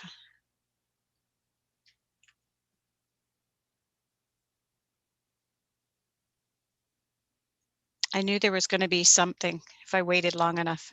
Councillor Reid, go ahead. Councillor Reid. Thank you. I think it's just to reiterate to everyone who is listening today that this is the beginning of the process, and that it is important that people do speak up and tell us what they feel, and that everything that has been spoken about today will become a part of what the staff looks at when they come, before they come back with a recommendation. I think people need to feel assured that their voices have been heard. Thank you. Thank you. And I'll move next to Councillor Mann. Go ahead, Councillor Mann. Thank you, Madam Chair. And can I make a comment instead of ask a question? Well, since that was what I was going to ask next, we'll move to comments now from members of council. Councillor Mann. Thank you, Madam Chair. I visited the site over the weekend, and it's a very interesting site, and the property does slope down. So when you're on Guelph Ave, the property does slope down towards Fletcher Circle, and so the natural barrier that's behind 355 Guelph Ave is proposed to be removed, and a 3-story complex on Guelph Ave would definitely look over the homes down on Fletcher Circle. And of course, they would be vulnerable. And I think that's something that's very real and concerning for the folks who live on Fletcher Circle. If you have a deck or a balcony off the second floor, that would look over their home. So I think it's really important that we remember that, and we've noticed that. And I think people have spoken well so that we get the idea that their properties would become more vulnerable. They've lived in a very quiet area, and this proposal will change that for them. And we need to take that into consideration as we decide what should be acceptable for this particular area. So I want to thank the folks for speaking, and those are the points that I wanted to make. Thank you, Madam Chair. Thank you. And next on the list is Councillor Wolfe. Please go ahead, Councillor Wolfe. Through you, Madam Mayor. Yes, my comment is basically just to emphasize that I think we've heard the public loud and clear on this application, and privacy is an issue, the trees are an issue, the parking is an issue, and the number of townhouses. So I just want to say that as a councillor, I am also concerned about those items. Thank you. Are there any further comments from members of council?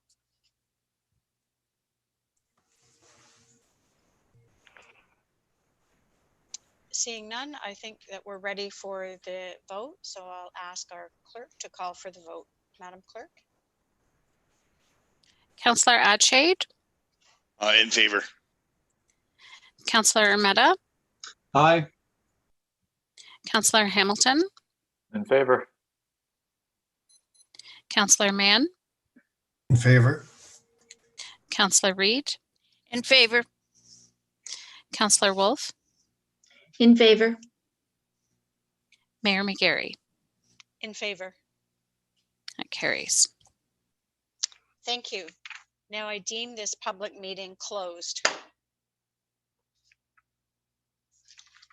So now we'll move ahead to our second statutory public meeting, and that's Public Meeting Report 1005, 1045, 1085, and part of 955 Main Street Official Plan and Zoning Bylaw Amendments and Draft Plan of Subdivision, Green Gate Village Limited, and LVH Developments, in bracket CM. So at this point, to begin with, we'll invite Matthew Blevins, Senior Planner, to provide an overview of this report. Welcome, Matthew. Thank you. Good morning, Madam Mayor, members of council, staff, and public. Before you this morning is a statutory public meeting report for the application OR 0620 and 30T 20104. As noted, these are for the properties at 1005, 1045, 1085, and part of 955 Main Street.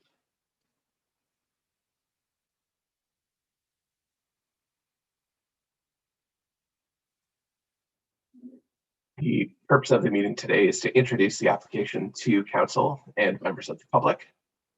I would point out that notice was issued in accordance with the Planning Act, and anyone who is interested in being added to the mailing list to get notification of future meetings is asked to contact myself. My email address is located at the top of the slide and again at the end of the presentation.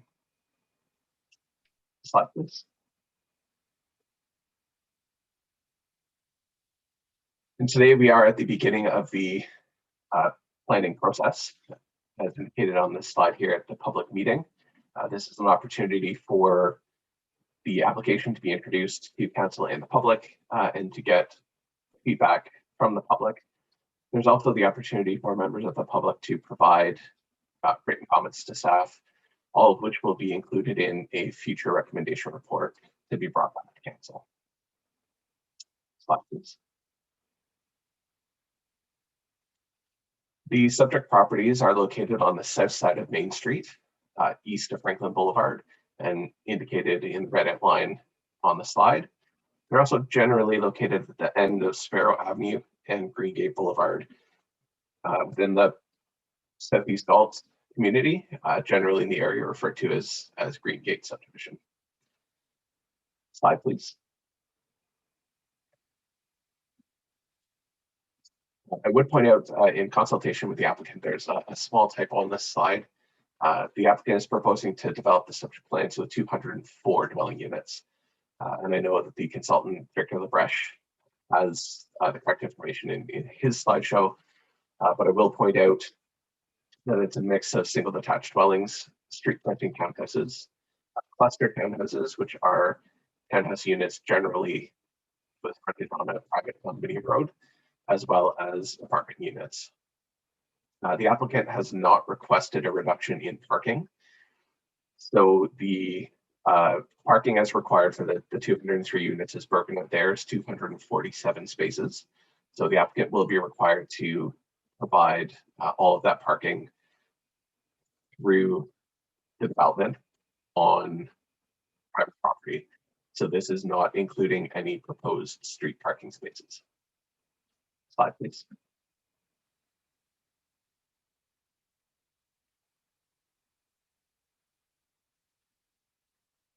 The applicant has submitted official plan and zoning bylaw amendments, proposed development, as well as a draft plan of subdivision, which will subdivide the lands, as well as create or allow extensions of existing municipal roads through the proposed development. The applicant has not proposed any affordable units at this time, nor has the tenure of the apartment or cluster townhouse units been determined. Slide, please.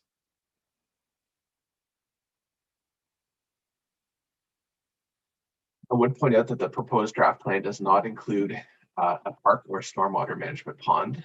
The stormwater management for this development is intended to drain to the east into the Moffat Creek subdivision, which is currently under appeal to the Local Planning Appeal Tribunal. There is also a large park just to the south, the Greengate Park. So parkland for this proposed development will be cash in lieu as opposed to a physical park. The applicant has filed an official plan amendment to redesignate the apartment block from low medium density residential to high density residential. So that would take the allowable density from 40 units per hectare up to 150 units per hectare. I'd also point out that there is a holding provision currently on the lands, which requires full municipal water and sewer services to be extended to the property. Services will be provided through the proposed development. So a future zone change will include removal of the holding provisions if the applications are approved. Slide, please.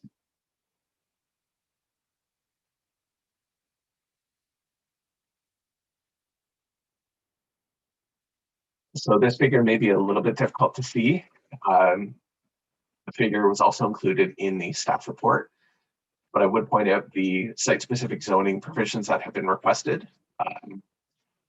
There's been a requested reduction in frontage of a corner lot to from 18 meters down to 14.5 meters or 47.5 feet.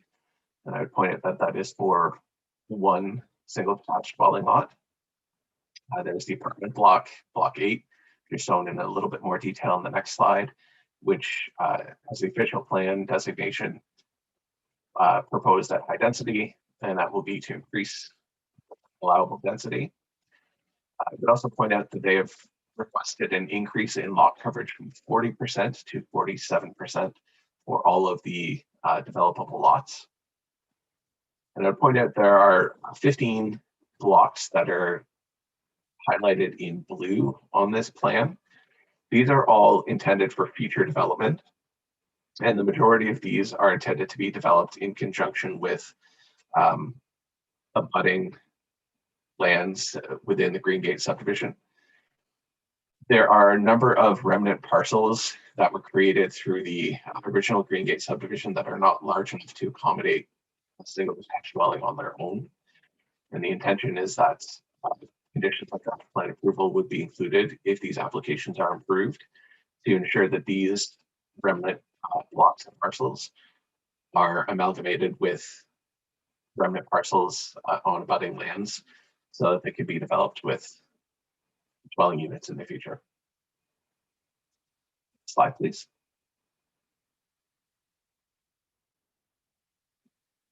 So this is a conceptual plan provided for the proposed apartment building.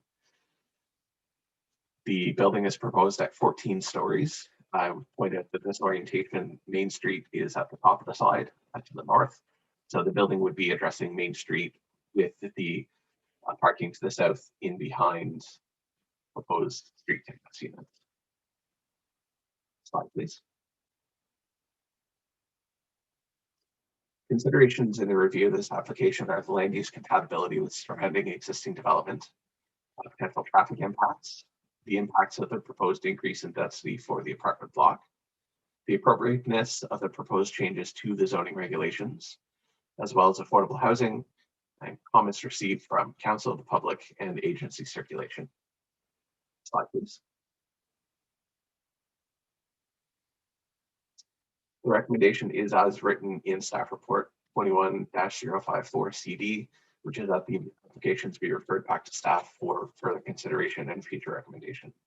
I'm happy to address any questions that council may have.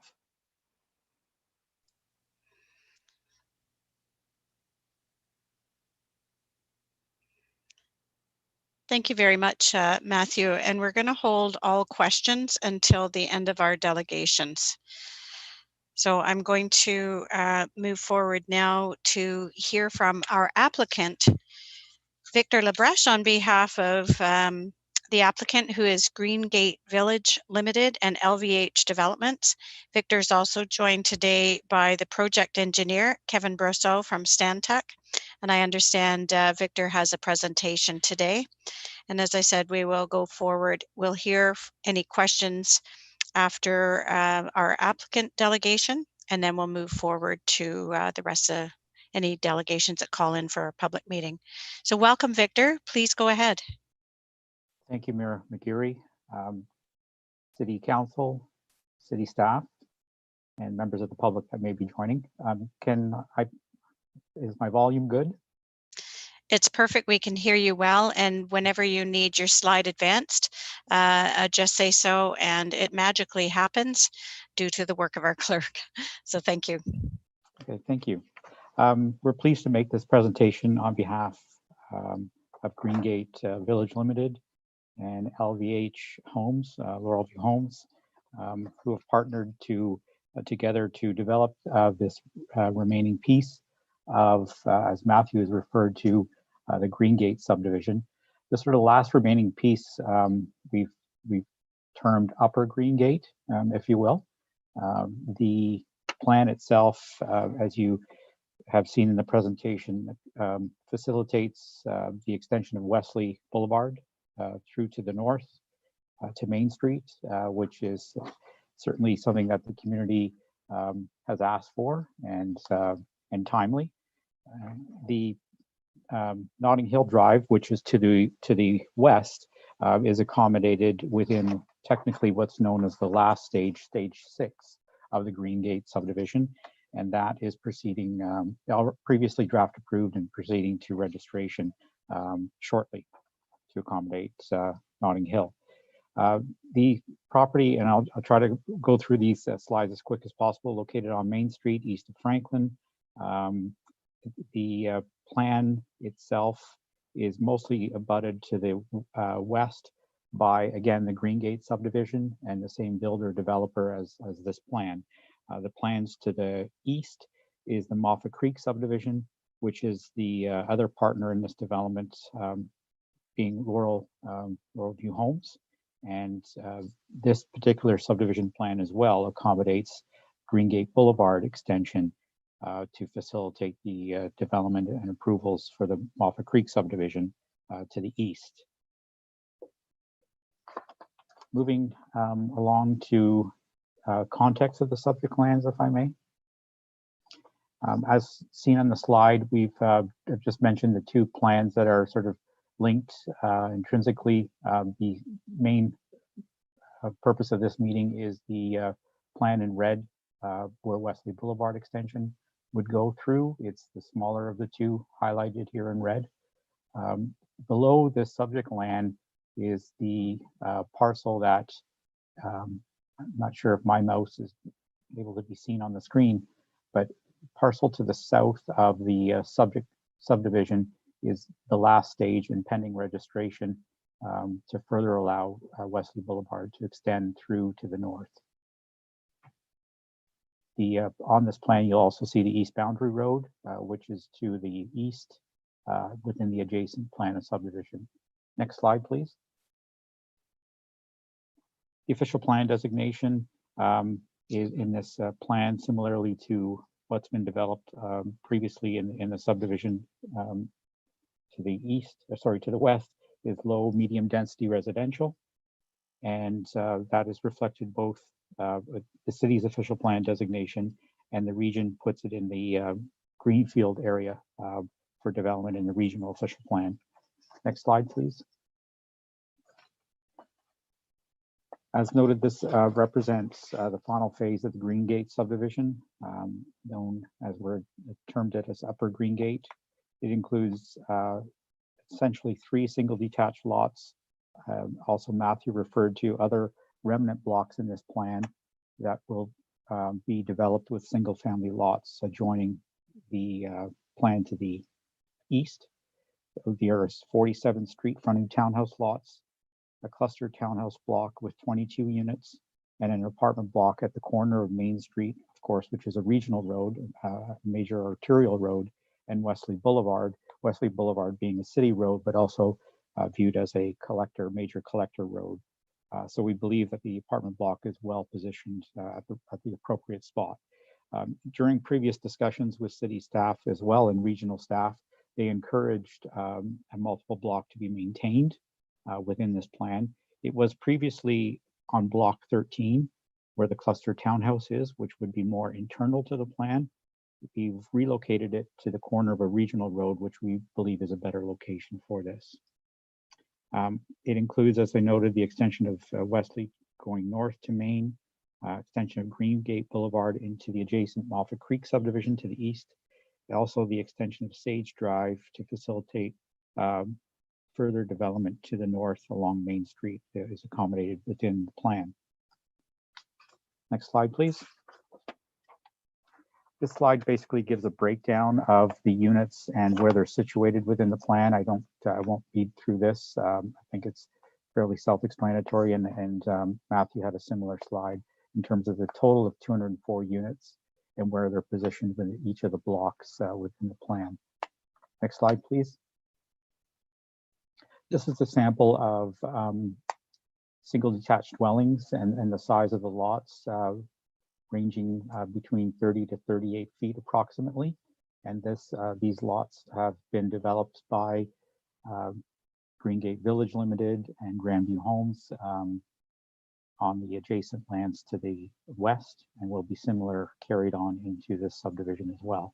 Next slide, please. This is an example of the street fronting townhouses. So they will be freehold townhouses, the same, of course, as singles would be freehold. So each of the individual units will be lotted and sold with the attached garage, of course. And this is an example of the 2-story townhouse dwellings in the adjacent plan done by the same builder developer that will be accommodated within this new pending plan. Next slide, please.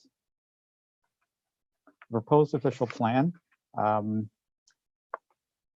is, I think, already well covered, and I don't propose to read through this further. The one official plan amendment, though, that I would talk about is the apartment block, again, at the corner of Wesley Boulevard and Main Street. The predominant land use designation for the subdivision is low medium density, which is 40 units per hectare. We're proposing the apartment block here at a density of 150 units per hectare. The actual number of units proposed on this apartment block is 132, but that will require a redesignation to high density. Your official plan speaks to permitting and encouraging these opportunities, again, when it's located at fronting onto a regional major arterial road and a city major collector road, which this property is. We believe the market demand is there for this product and it's well positioned. Next slide, please. Just a couple of points on our planning justification. Our client's proposal facilitates the development of 204 units, including singles, cluster townhouse, street townhouse dwellings, and an apartment. So it really does provide a good mix of opportunity for new residential units and opportunities here. Adds to the range and mix of housing already within the city and including in this neighborhood. Provides intensification on lands designated urban greenfield and supported by the regional official plan for the properties fronting the two major arterial roads being Wesley and Main Street. Provides a more complete community with the extension of existing dead-end roads, and extending Wesley to Main is critical, as well as Greengate Boulevard into the pending Moffat Creek subdivision to the east. And it completes really the what is known as the Greengate Village subdivision overall by our clients. And it promotes a gradual increase in density from west to east, as the proposed apartment block is located appropriately at the furthest part north and east of this plan. Next slide. That's all I would say at this point. Just some concluding remarks. Represents a compatible form of development for this final phase of the subdivision, serves the public interest, meets applicable planning policies, facilitates good and complete planning and engineering. As a result, it is our respectful request that these applications be supported by city staff and city council, to be considered, of course, at a future meeting. Thank you, and be pleased to answer any questions you may have. Also, as Mayor McGarry noted, Kevin Brousseau is on the line, the project engineer, who may answer any engineering questions, certainly better than me. Thank you very much, Victor. And you. Certainly better than me. I'm not an engineer, nor do I profess to be. So thank you. At this time, we'll look to questions from members of council for Victor or for Kevin, and they're lining up as we speak. So we'll start with Councillor Wolf, followed by Councillor Hamilton. Go ahead, Councillor Wolf. Through you, Madam Mayor, and thank you, Victor, for your presentation. In the apartment blocks, 132 units, would you consider any affordable housing, and are these rental units or condominium? Thank you, Councillor Wolf. Through you, Mayor McGarry, to answer that question. The apartment block is intended to be purpose-built rental, so there'll be rental units. We certainly are aware, engaging discussions broadly across the region on affordable housing and related policies that are coming forward or being considered. Our client is, as well as I, are members of the Waterloo Regional Home Builders Association, who have had direct correspondence with region and city officials at all levels, of course, including City of Cambridge. So it's certainly being considered, and the opportunities.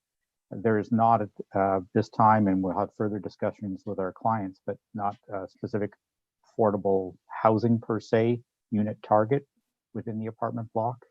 But we would certainly say that there is a demand for more of this form of housing in the rental market for apartments in this community. Okay, thank you.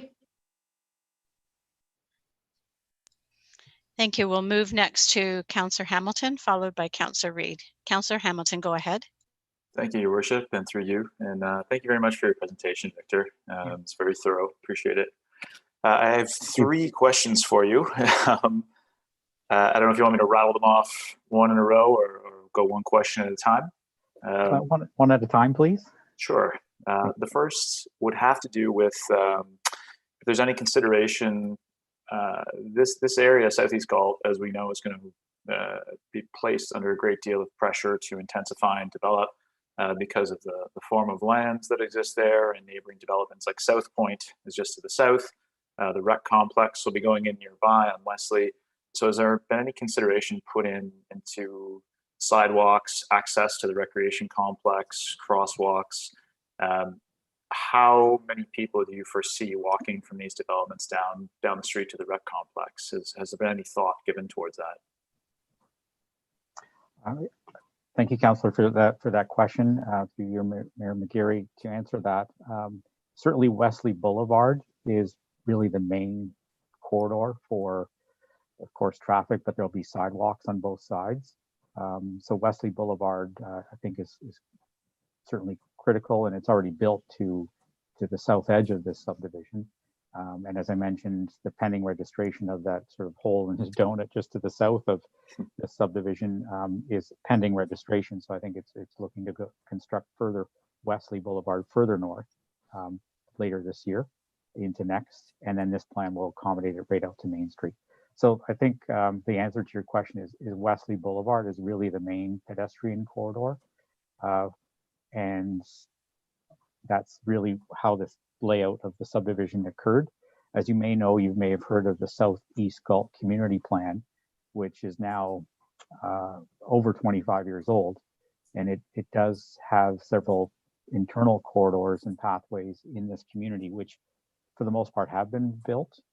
And I don't think there's anything left more remaining in this plan that can be accommodated, because it has been built other than the main thoroughfare Wesley that'll provide further pedestrian enhanced movement.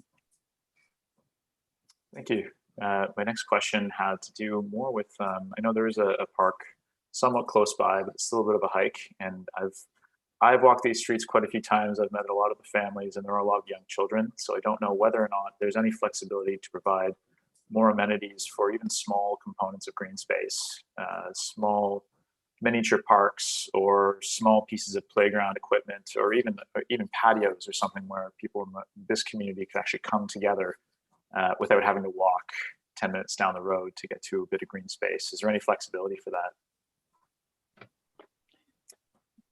that? In answer to your question, thank you again for that, Councillor Hamilton. The plan itself is just under 10 acres. It's not very large in perspective of a plan of subdivision. So it's got limited ability to provide another park. The Parks Department's comments on this are pending. We've asked for comments, but not all of them have been consolidated yet. But based on our pre-consultation meeting, further parks and pathways weren't a requirement of the city, nor was it a requirement in the old Southeast Galt Community Plan that sort of was I would say the motherhood document, if you will, for the layout of this subdivision and the surrounding land. So we've just complied with the Southeast Galt Community Plan, and this is the last phase, and not respectfully possible to change that at this point with this last remaining phase. Thank you. I suppose my last question, the trifecta, saving the best for last, I guess. Again, I've spoken with a lot of these residents because there's a lot of development occurring along Sparrow Avenue, Main Street. One of the biggest concerns that I've heard about other developments as well, and we've spoken about at council, has been the height of proposed apartment buildings. So what is the flexibility on the height of this building? Because it seems like 14 stories. I can tell you right now, you will have upset neighbors, and you will be we in council will be receiving some emails, I'm guessing. So just anticipating the public reaction, what is the flexibility in terms of potentially reducing the height of that apartment building? Thank you for that question, Councillor Hamilton. I know the height certainly, if I can use the analogy, our height concerns were certainly heightened back in December with the previous public meeting for a very, very high dense development at the corner of Notting Hill and Main. I mean, that was over 400 units per hectare. And again, our multiple block is at just under 150, or about approximately 150 units per hectare. So I think I attended that public meeting as well and spoke that that development, and I know it's not on the agenda today, certainly raised the eye of a lot of the community. And I see there's only been 2 comments received from the common as far as the public that I know on this plan today.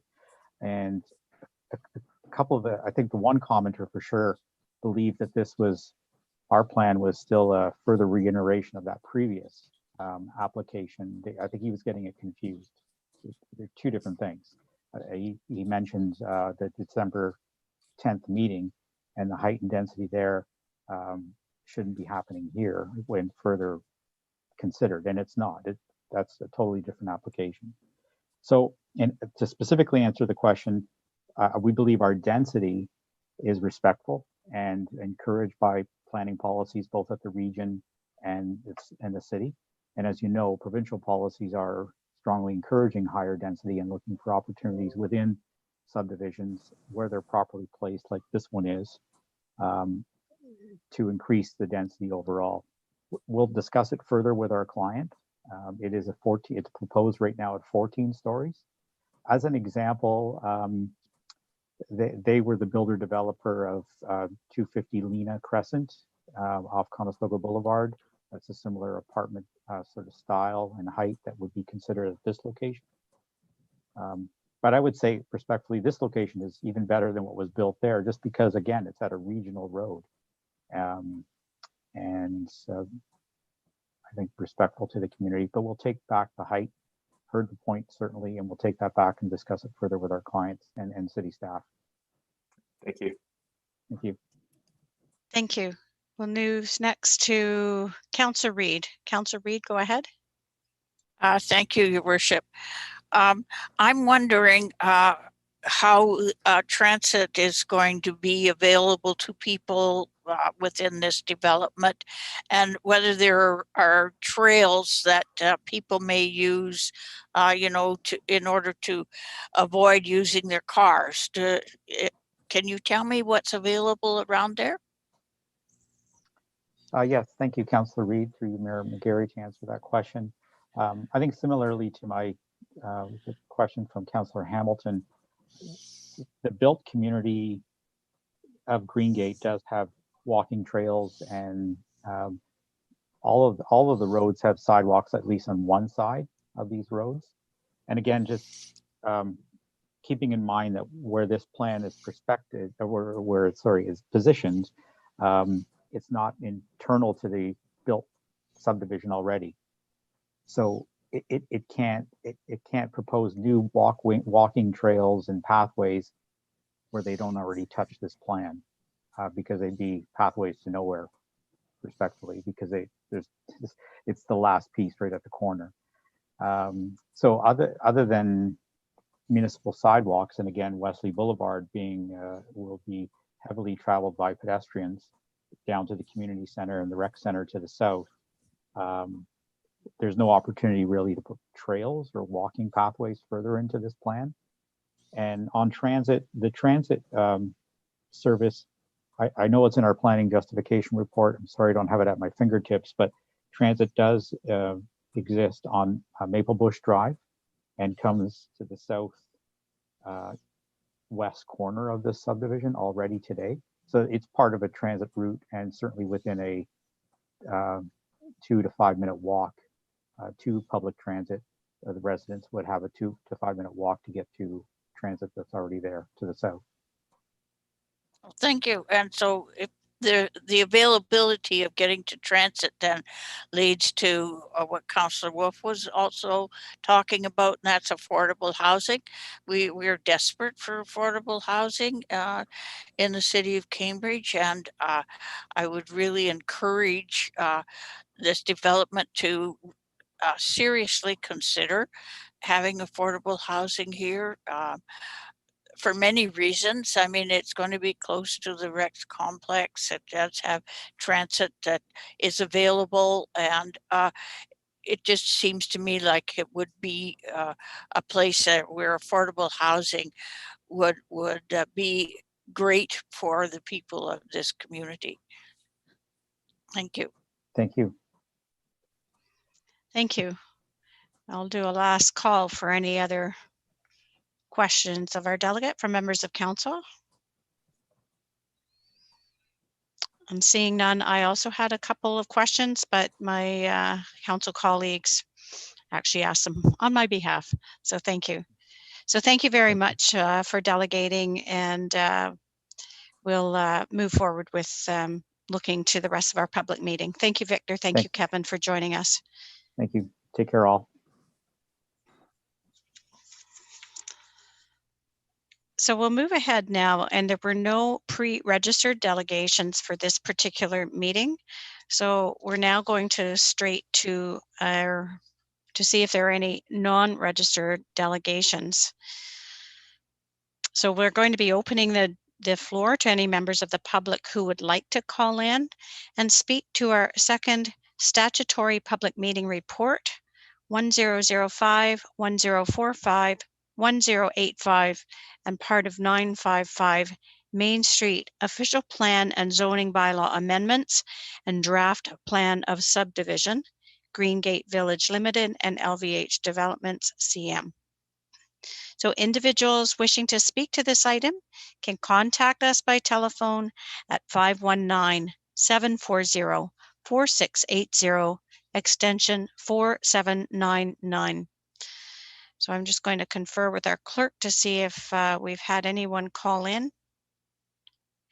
And not so far. So now we're going to have a 2-minute recess to see if any further members of the public would like to call in to speak to this item. And if we do have callers, we will address them in order of their call in. So 2 minutes right now, and we'll see if anyone else calls in.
I'll get back in just a moment. We're just confirming whether there's another caller coming in. Just one moment.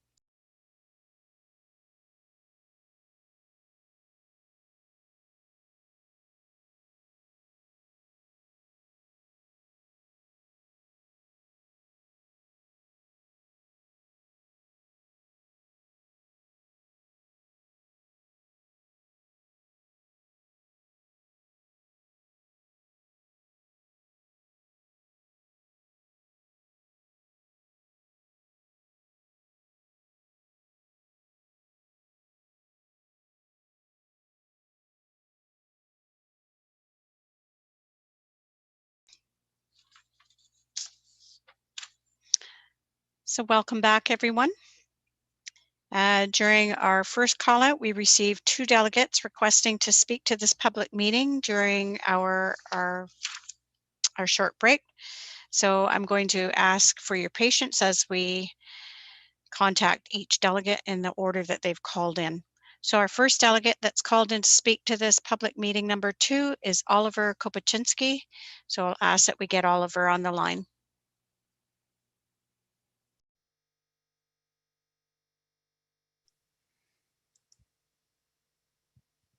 Go ahead, Mayor McGarry. Thank you. Oliver, it's Mayor Catherine McGarry. Are you able to hear me? I am. Great, thank you. Thank you for joining us and calling in. I'm just going to provide a couple of remarks and then I'll let you know when you've got your 5 minutes. And that's really what I'm going to remind you of, that you'll have 5 minutes to address Council, Oliver. And so please ensure that your remarks relate directly to the agenda item that you've just called in about. Otherwise, we might ask that you end your remarks. And also, we do have rules of engagement at all council meetings and ask that you ensure that your remarks are respectful and that you refrain from asking questions of council. So I'll advise you when your 5 minutes is up, at which time council members may have questions of clarification for you, and I'll help to guide you through that process. So welcome, Oliver. Thank you for calling in. You may begin. Good afternoon, council members. Thank you for giving me this opportunity to speak today. My name is Oliver Kopachinski. I am a resident of 68 Sparrow Avenue, and I'd like to start off by saying that I am opposed to the change of zoning in this area and would not like to see high-density housing being approved. The majority of my neighbors, and myself included, purchased the properties with the expectation that low-density homes would be built in the future, and this would continue with the spirit of our community. This is the second proposed zoning plan that the gentleman said that we had in December as well. I was part of.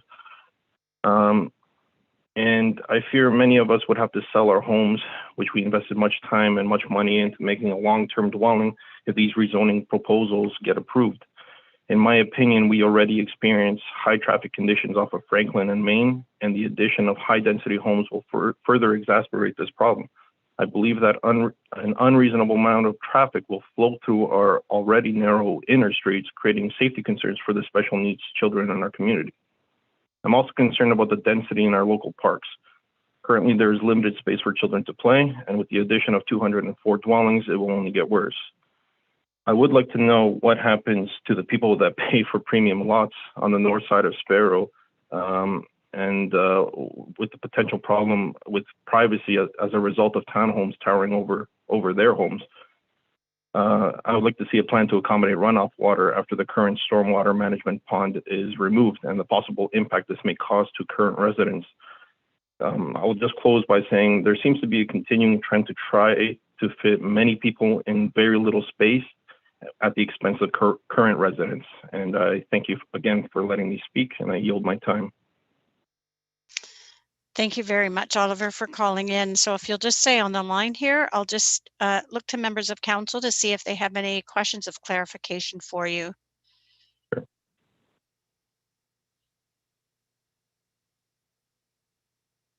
And no one's raised their hand. So thank you again for participating in your meeting, or in our meeting, and for your delegation today. So if you'd like, you can follow along to see the rest of this council meeting on the City of Cambridge YouTube channel if you so wish. Thank you again for joining us.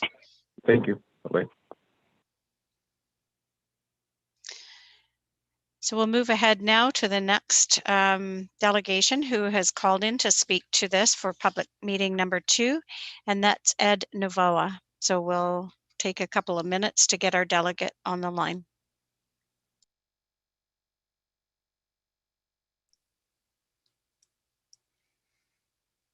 Go ahead, Mayor McGarry. Thank you. Ed, it's Mayor Catherine McGarry. Are you able to hear me? I can hear you just fine, Mayor. Great. I've just got a couple of remarks to provide before you get going. So a reminder, Ed, that you'll have 5 minutes to address council. Thank you for calling in to this public meeting. And please ensure that your remarks relate directly to the agenda item you're speaking to. Otherwise, we may ask you to end your remarks. And just as you know, we do have rules of engagement at council meetings and ask that you ensure that your remarks are respectful and that you refrain from asking questions of council. So I'll advise you when your 5 minutes are up, and at which point members of council may have questions of clarification for you, and I'll guide you through that process. So welcome again, Ed. Please begin. Thank you very much for allowing me to speak. Oliver stole most of my thunder, but we're neighbors and we talk regularly, so most of the points we agreed on. But a couple of things I want to stress, and one point that I would like you all to consider when going through this amendment proposal is the fact that our community, when we first, because I was the first house built on this street. I'm at 84 Sparrow Avenue, and when I decided to buy in this neighborhood, it was for the same reason that Oliver mentioned, is that the plan going forward, according to the builder and the layout we looked at, said specifically that it was going to be single family homes. And I don't remember if I saw any even townhouses, but for the expansion, it was going to be that kind of community. And that's what I was looking for when I decided to invest in a home in the city of Cambridge. So what I was hoping, a couple of things that I was hoping that you would consider as you go through this application is, one, that I want to stress the importance of giving equal weight to the current residents, because none of the neighbors that I've spoken to were looking forward to having the original proposal for the meeting that happened. It was either December 2nd or December 10th.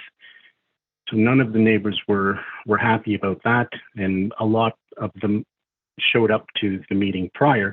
For this one, I don't think we have as much wind in our sails, but the idea is that I think it should be equally weighed with the people who have invested in the community already, or existing residents, versus the potential for future investment in the community. And secondly, I would like to, for future, this related to this project, but future projects as well, is that it's been difficult to find, until this morning, it was difficult to find a reference to the studies that the builders have put together. And so it's difficult for us as residents to speak intelligently on the data provided if we're not given enough time to look at it, because as we all know, arguments can be made for and against, and you can focus on the data that supports your point of view versus what is the opposite point of view. So if there was a way that we could have access to these studies sooner, and the alert that was, or the promotion that was put out for this particular build was, I originally said that, and it was acknowledged at the meeting in December, that the signage that was put around the neighborhood was very small and out of the way, and the builder acknowledged that one of the signs was put in the wrong spot. So that's neither here nor there, but it does speak to this time around, the signs are even smaller, and they're at the end of dead-end streets. So if the people didn't see it in their mailbox or in the newspaper, they certainly wouldn't have seen it on the street. So I would ask that clarification for you, and I do. I will ask Councillor Mann to take the floor. Councillor Mann, go ahead. Thank you, Madam Chair, and through you. Thanks, Ed, for speaking to us today. Just a quick question for you. You said that when you moved in, that you were told that low density would be considered for future development in the area. How long have you lived there, Ed? I've been here since August 26th of 2015. That's great. Thanks very much. Thank you, Madam Chair. You're welcome. Thank you. And we do have a third person that's called in at the most recent call out. So that is Bonham Sabah. So I'll ask that we bring our delegation on right now. Thank you.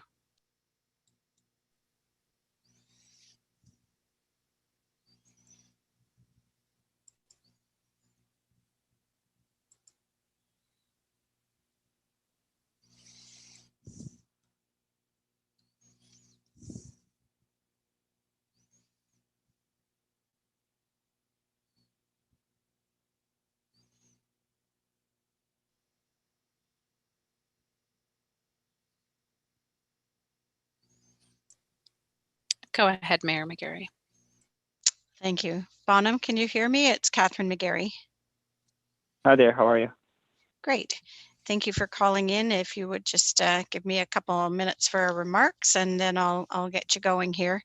So thank you very much for calling in. And just so that you know, you have 5 minutes in order to address council. And we do want you to ensure that your remarks relate directly to the agenda item that you've called in about.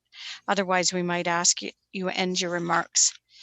And we do have rules of engagement in council meetings and ask that you ensure that your remarks are respectful and that you refrain from asking questions of council. And a reminder that when your 5 minutes is up, council may have questions of clarity for your remarks, and I'll guide you through that process. So welcome, Bonham, and you've now got 5 minutes to speak to this item. Thank you so much. I think I share the same frustration with my neighbors. This is the second proposal for high density area change that's been around our homes. We purchased our homes with the knowledge that we would stay in medium to low density areas. These proposals have been particularly frustrating. I mentioned this at the previous meeting, but I think the proposed changes would have a dramatic impact on the flow of traffic, especially at the Main and Franklin intersection. This is particularly dangerous due to the fact that there's a fire department at that intersection, and it would put our homes in danger in cases of emergency, especially during high traffic times, rush times in the mornings or in the afternoons. Secondly, this has been mentioned by Councillor Hamilton, but there's not enough green zones currently for the potential residents that are going to be within that area. The only area that we have is Greengate Park, and it's a 10-minute walk. And there's a lot of homes around that area, and like during the summertime, that park is particularly packed. So currently, we don't have enough for the potential residents that are going to be put in place. And that is all. Thank you. Thank you. And thank you again for joining us this morning. So I'm just going to look to members of council for questions of clarification. And I do have Councillor Hamilton that would like to have the floor. So go ahead, Councillor Hamilton, you have the floor. Thank you, Your Worship, and through you. And thank you very much for calling in, Bonham. Thank you to Oliver and Ed. I really appreciate you sharing your time with us this morning. This is just a question in terms of the accessibility to amenities in the neighborhood. So we've talked about green space. We know the rec center is going into the southeast. Do you ever walk to the nearest grocery store, which I'm guessing is the large kind of superstore on Franklin by the LCBO and the TD Bank? Do you ever walk there with your family? And if you do, how long does it take you to walk to the nearest grocery store from the location of your house and your neighbors' houses? Oh, I actually used to work at the Wendy's right on Franklin there, and that usually took me about a 10-minute walk. But the closest grocery store is about is right in the plaza there, and it took me about, I would say 15 to 10 minutes depending on how fast I'm walking. Okay, well, thank you. just a question about the accessibility of walking in the neighborhood. But thank you, Madam. Appreciate it. Yeah, no problem. Thank you. And I see Take care, no bye. further hands up, Bonham. So again, thank you very much for calling into our meeting today and to participate in it. It's very important. And you're welcome to watch the remainder of today's meeting on our City of Cambridge YouTube channel if you so wish. Thank you very much. Awesome. Thank you so much.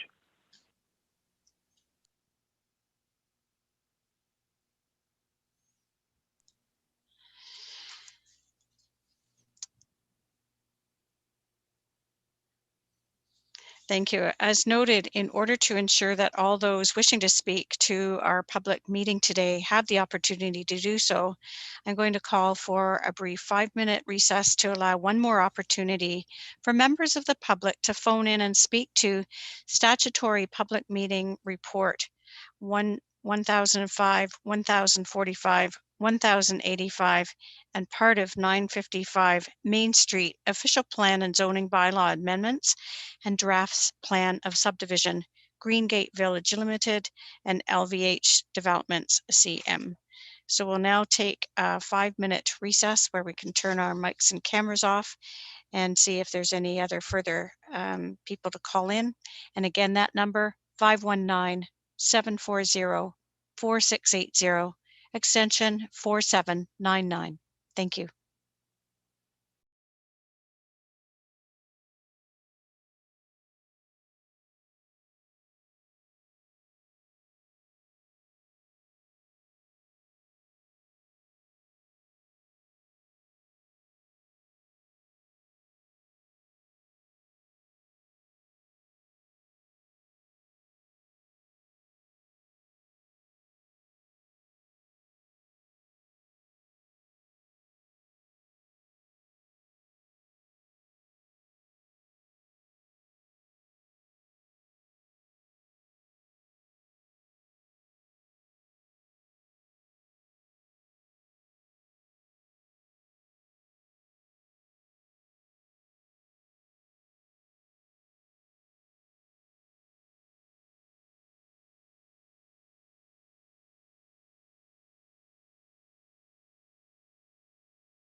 Councillor Adshade, could you put yourself on mute? You there? I think you're unmuted. Thank you.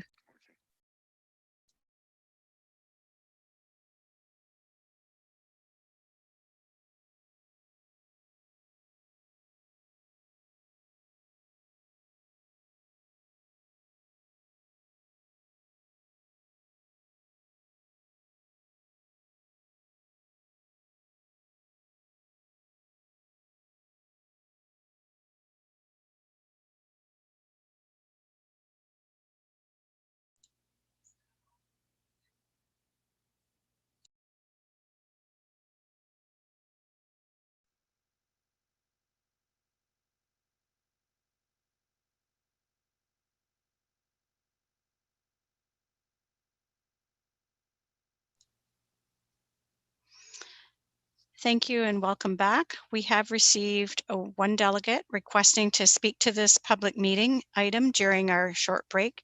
So I'll ask for your patience as we contact the delegate, Ingle Schnevel. So we'll ask that we get Ingle on the line. Thank you.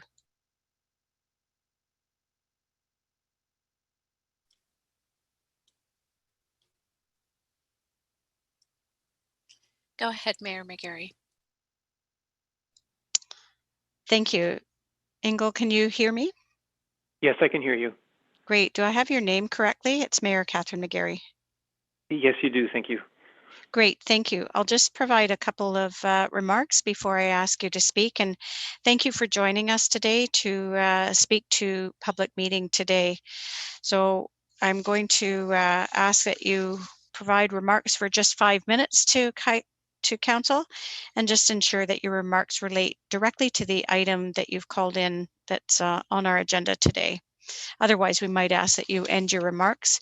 And also, we do have rules of engagement here at council meetings and ask that you ensure that your remarks are respectful and that you refrain from asking questions of council. So again, I'll let you know when your 5 minutes is up, and then if members of council have questions of clarification for you, I'll guide you through that process. So thank you very much for calling in, Ingle, and go ahead, please. Thank you very much for giving me the opportunity and for council to hear our concerns from our neighborhood. I live on Greengate. My address is 146 Greengate Boulevard, very close to the projected development in that area of Wesley and Sparrow.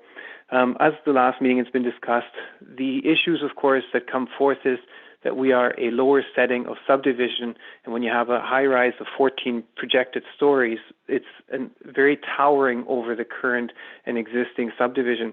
As others purchased a home with the means of staying for a long time, enjoying the type of atmosphere and culture that exists in the area currently, whereas when you have 14 stories, there's a significant reduction in privacy from the towering top floors, which will be able to view people's backyards. As currently the subdivision isn't very old to begin with, there's no mature trees or anything to block some of the views or block some of the noise with the increased noise that will come with increased density. We would ask that would all be considered, of course, with further larger buildings on smaller lots or higher density, including the apartment building. There's less space for trees and things like that that would reduce or break up noises and increase noise levels that will happen with increased density housing. The neighborhoods, as many people like to enjoy their backyards in the warm summers, and of course with the privacy disruption, that would not be possible. Other things people have already spoken and touched about traffic increase. Of course, that's always a consideration. We do know that as development happens, traffic will increase, but with an increased density, that will increase higher than with what was formerly projected as single dwelling homes. As we live on Greengate, which is a straight through street, except for the roundabout, to the grocery stores and the retail developments that are along the Franklin corridor, traffic would definitely increase. So then the question would become, as Greengate is a very straight street from the roundabout to Franklin, if there are traffic calming measures planned, and if not, that should be something that would be or would hopefully be considered to try and reduce the speeds on the street, as they are fairly high as we speak already. I don't have numbers, of course, because I don't have, stationary measurement devices, but often cars are parked on the street on the lower section towards Franklin, and it creates traffic congestion when the bus comes by on the bus route and people are trying to exit the development. This obviously will all be an increased concern when the increased development would happen with the increased density. The other thing is with people walking and being able to walk to the grocery stores, of course, we would certainly encourage that. But as we have more people, there's also more pets and more animals. And that brings another consideration that should potentially be thought about is if you have pets, dogs, and animals that you would like to take for a walk, that there would be adequate facilities to have that done. Right now, a lot of dog owners take it to Greengate Park, which is really intended for people to use and for children to play. And often they have to play around feces that's left behind from irresponsible dog owners. That will also increase. And that's why I would ask that there be consideration for some of these smaller things that can make a significant difference in a neighborhood. If you have increased density, again, everybody's entitled to have a wonderful pet as a joint family member. However, there has to be provisions for these pets and other things to be able to do their duties and it being looked after. Of course, you expect them to be reasonable pet owners, but you would also hope that there would be either a dog walking park or a dog park or something like that that would be considered within the neighborhood to allow dogs to their freedom and the owners to potentially socialize, again, thinking outside of COVID. And those are just some of the other points that I want to bring forth, and that's really it for me. So again, thank you very much for listening for the concerns. I don't think we're people against development. We just would like to ask that development would be done reasonably, taking the current subdivision and the people who have purchased the homes here and have lived here for a significant amount of time, taking consideration that if you were living in this place, what would you like to see done with the development? We do have a 3-story apartment building in the neighborhood, and it fits in very nicely. It's a nice design of building, and it has underground parking sufficient for the residents of the apartment building and things like that. I don't think anyone's really against. It's just we ask that it please be reasonable and respectful to the current and existing subdivision. And thank you very much for allowing me to speak. Thank you very much, Ingo. And I'll just now turn to members of council to see if they have any questions for you at this time.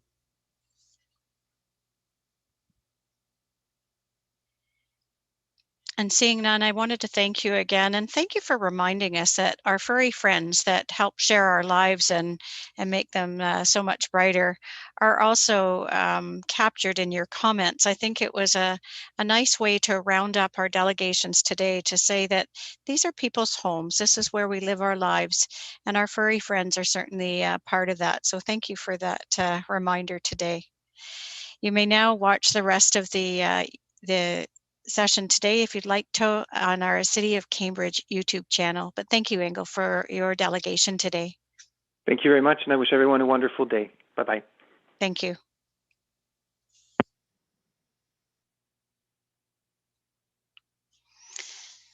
So I've now received confirmation from staff that the phone lines and messages for the statutory public meeting call-in extension have all been received, and we've heard from all of those who have requested to speak today. So it's now time for the motion, and the recommendation for consideration is to refer this application back to staff for a subsequent report and for a recommendation. So I believe Councillor Mann has this motion. I note that he is unmuted, so I'm going to have him read the motion in its entirety. Go ahead, Councillor Mann. Thank you, Madam Chair. And through you, it's moved by myself and seconded by Councillor Ameta.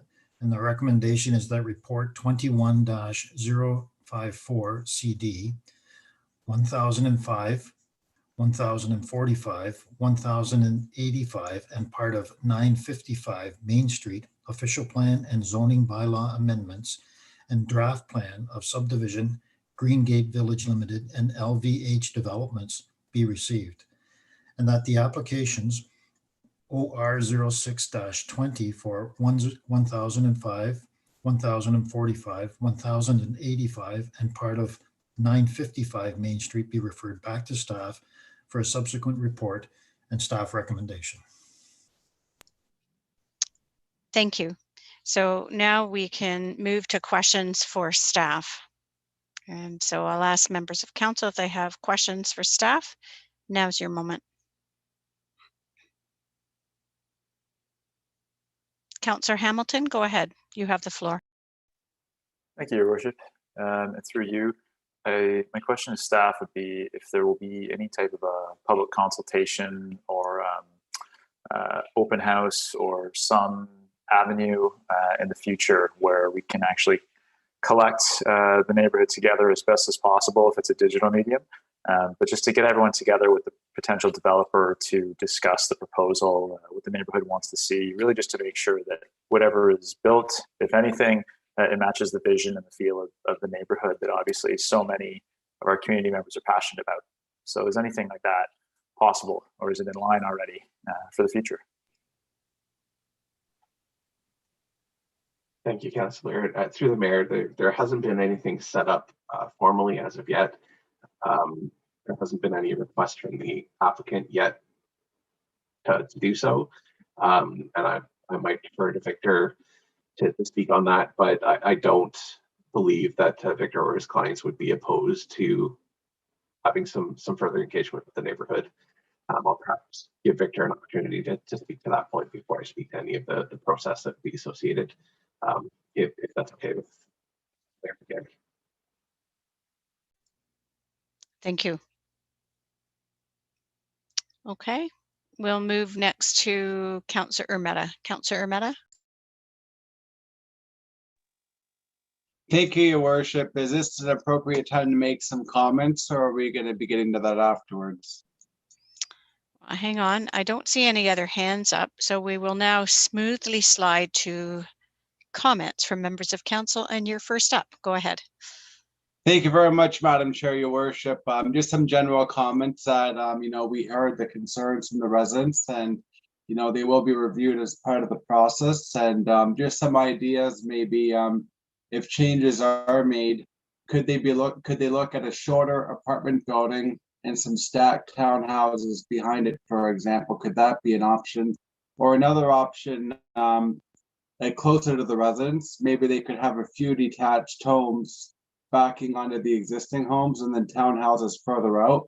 I saw this done in Hesper at the corner of Baldwin Drive and Guelph Ave, the townhouse complex there. They put a few detached homes backing onto Milton Ave, like backing onto those homes. And then they had townhouses closer to Baldwin. So could things like that be reviewed as part of the process? And just wanted to make those comments if that could be considered. Thank you. Thank you. And we'll move next to Councillor Wolf, followed by Councillor Hamilton. Councillor Wolf, go ahead for comments. Through you, Madam Mayor. It was interesting to hear the comments from the constituents, and what I heard was that this development seems to lack green space, and I know instead of a park, it said that they would put in some money, and I'm wondering if we could get more tree planting on the site as a start for shade, etc. And with the apartment block, I definitely am happy that it's rental units because we desperately need rental in the city. But a portion of those rental units, it would be nice if they were affordable housing. And again, I see that most of the parking is surface parking, not, unless I'm mistaken, not parking within the apartment block. And I'm wondering if we put some of the parking within the block, would that give us more opportunity for green space as well? So, and for the planners in that whole area, maybe a dog park should be on our agenda. So those are just my thoughts. Thanks. Thank you. And we'll move to Councillor Hamilton. Go ahead, Councillor Hamilton. Thank you, Your Worship, and through you, and apologies, before I had questions, so these are my actual comments. I just want to reiterate to the constituents in this area that what we're voting on now is not the final said and done proposal. It's just approval of staff to come back with a report on these proposed developments. So I know sometimes there's some confusion about that. I just wanted to make it clear. And I've heard from a lot of these constituents through email, through phone. I've met them face to face and discussed these issues with them numerous times. And I thank them for tuning in. And again, I've not encountered a single person walking in this area multiple times. Not a single person has said they're opposed to development, or they don't want change, or they don't expect it. Every single resident has said, just make it fit. We want this to be our forever home, but we want whatever's constructed to fit the vibe of the neighborhood. So I urge the planners and staff to consider that when they go back to write their report. If they were living there, what would the best fit be? And I think we're hearing from a lot of residents what they consider what they consider that vibe of their neighborhood to be, both now and going forward into the future. So thank you again to staff, to Victor, and to all the constituents for calling in. And I think that was very productive and very helpful. Thank you. So last call for comments before we call the question. And seeing none, we're ready for the vote. Madam Clerk.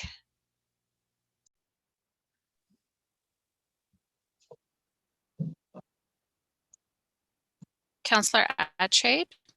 In favor.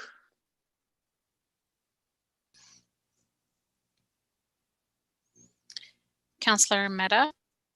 Aye. I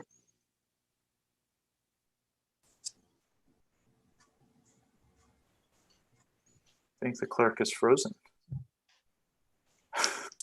I believe so. Just hang tight, everyone.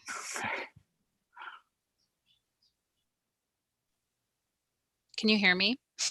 Yes. Yes, we can hear you. Go ahead. Okay, sorry. I'm going to ask Councillor Mehta again. Aye. I'm going to ask that. Thank you. Councillor Hamilton. In favor. Councillor Mann. In favor. Councillor Reid. In favor. Councillor Wolf. In favor. Mayor McGarry. In favor. That carries. Okay, it was good you got unfrozen. We can move forward.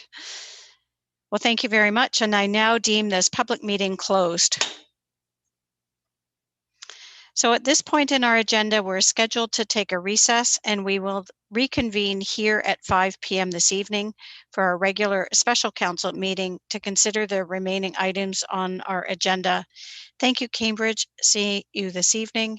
And members of council, you can log off and you can reconnect using this link ahead of our 5 p.m.